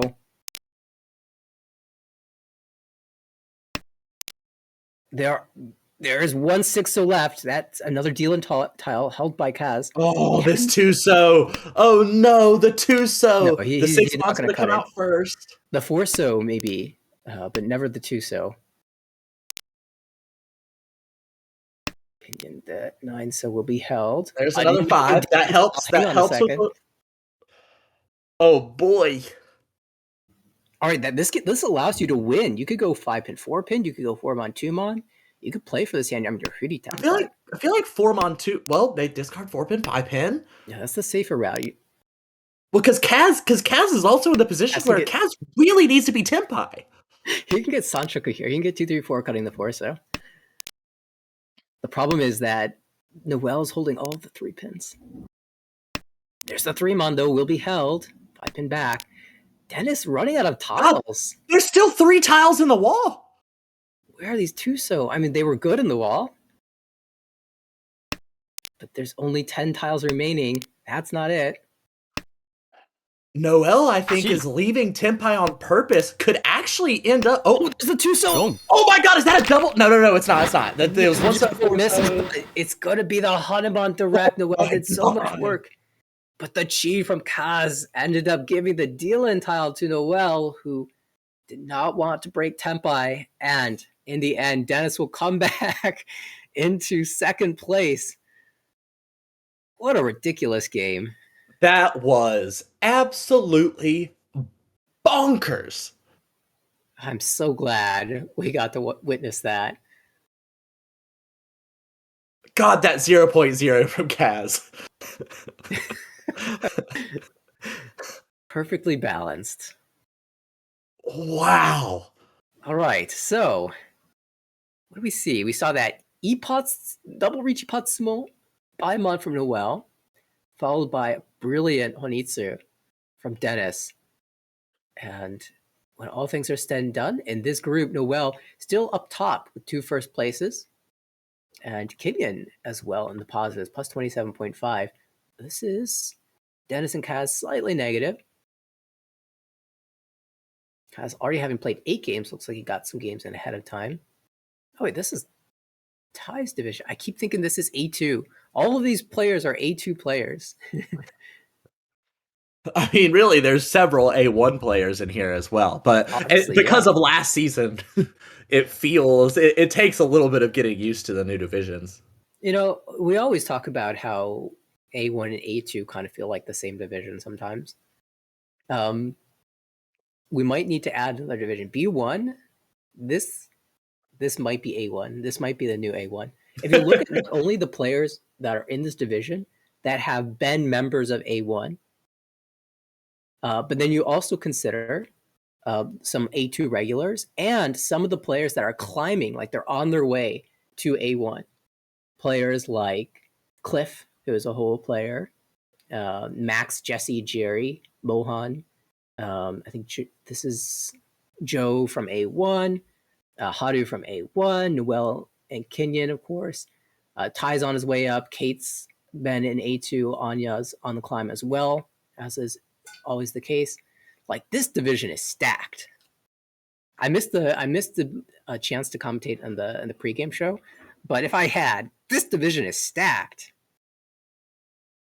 Yeah, it's brutal out here, which is great. This is what we wanted. This is the entire reason that ARML was started, was to make American Mahjong better, and I feel like B1 is the best example of that. Like, we've gone from there being, 12 Mahjong players in the United States who, like, maybe people knew and who were, you'd be like, if you saw them at a table, you'd be like, oh God. And we've legitimately gotten to the point where there's 60. Yeah, absolutely. Like, the United States is getting more and more dangerous. Yeah, I think that there are a lot of initiatives that have helped with that. Of course, Mahjong's been growing like crazy. Oh, but yeah. I think Armel has been such a big part of that. I mean, it connected me to the wider Mahjong community. I don't really have a club, and allowed me to play against some of the best players in the country. And now that a pool of best players in the country, as you say, is getting really big, and I'm so excited. Yeah, I mean, our division is also absolutely no cakewalk, Nathaniel. I'm looking forward to playing you this season.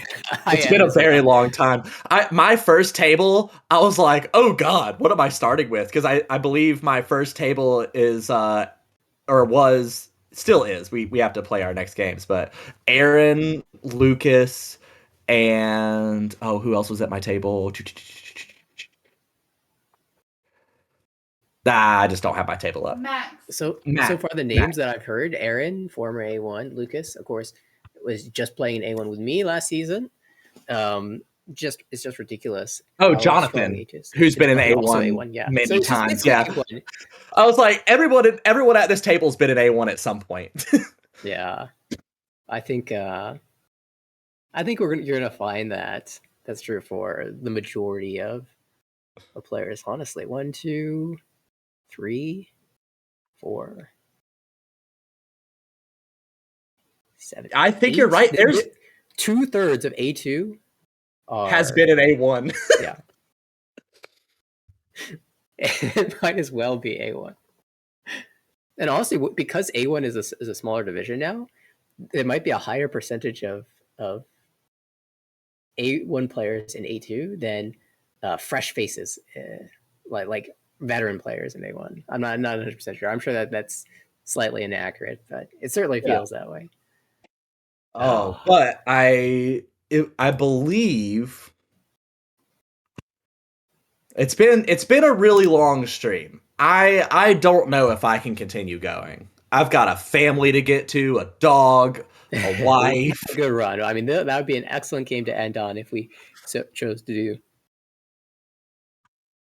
Oh wow, what an incredible night of Mahjong though. It has been absolutely fantastic. I'm so glad the regular Wednesday night sessions have started up again. We had that extended break, and it's been an absolute blast watching. But it's time for us to come to a close.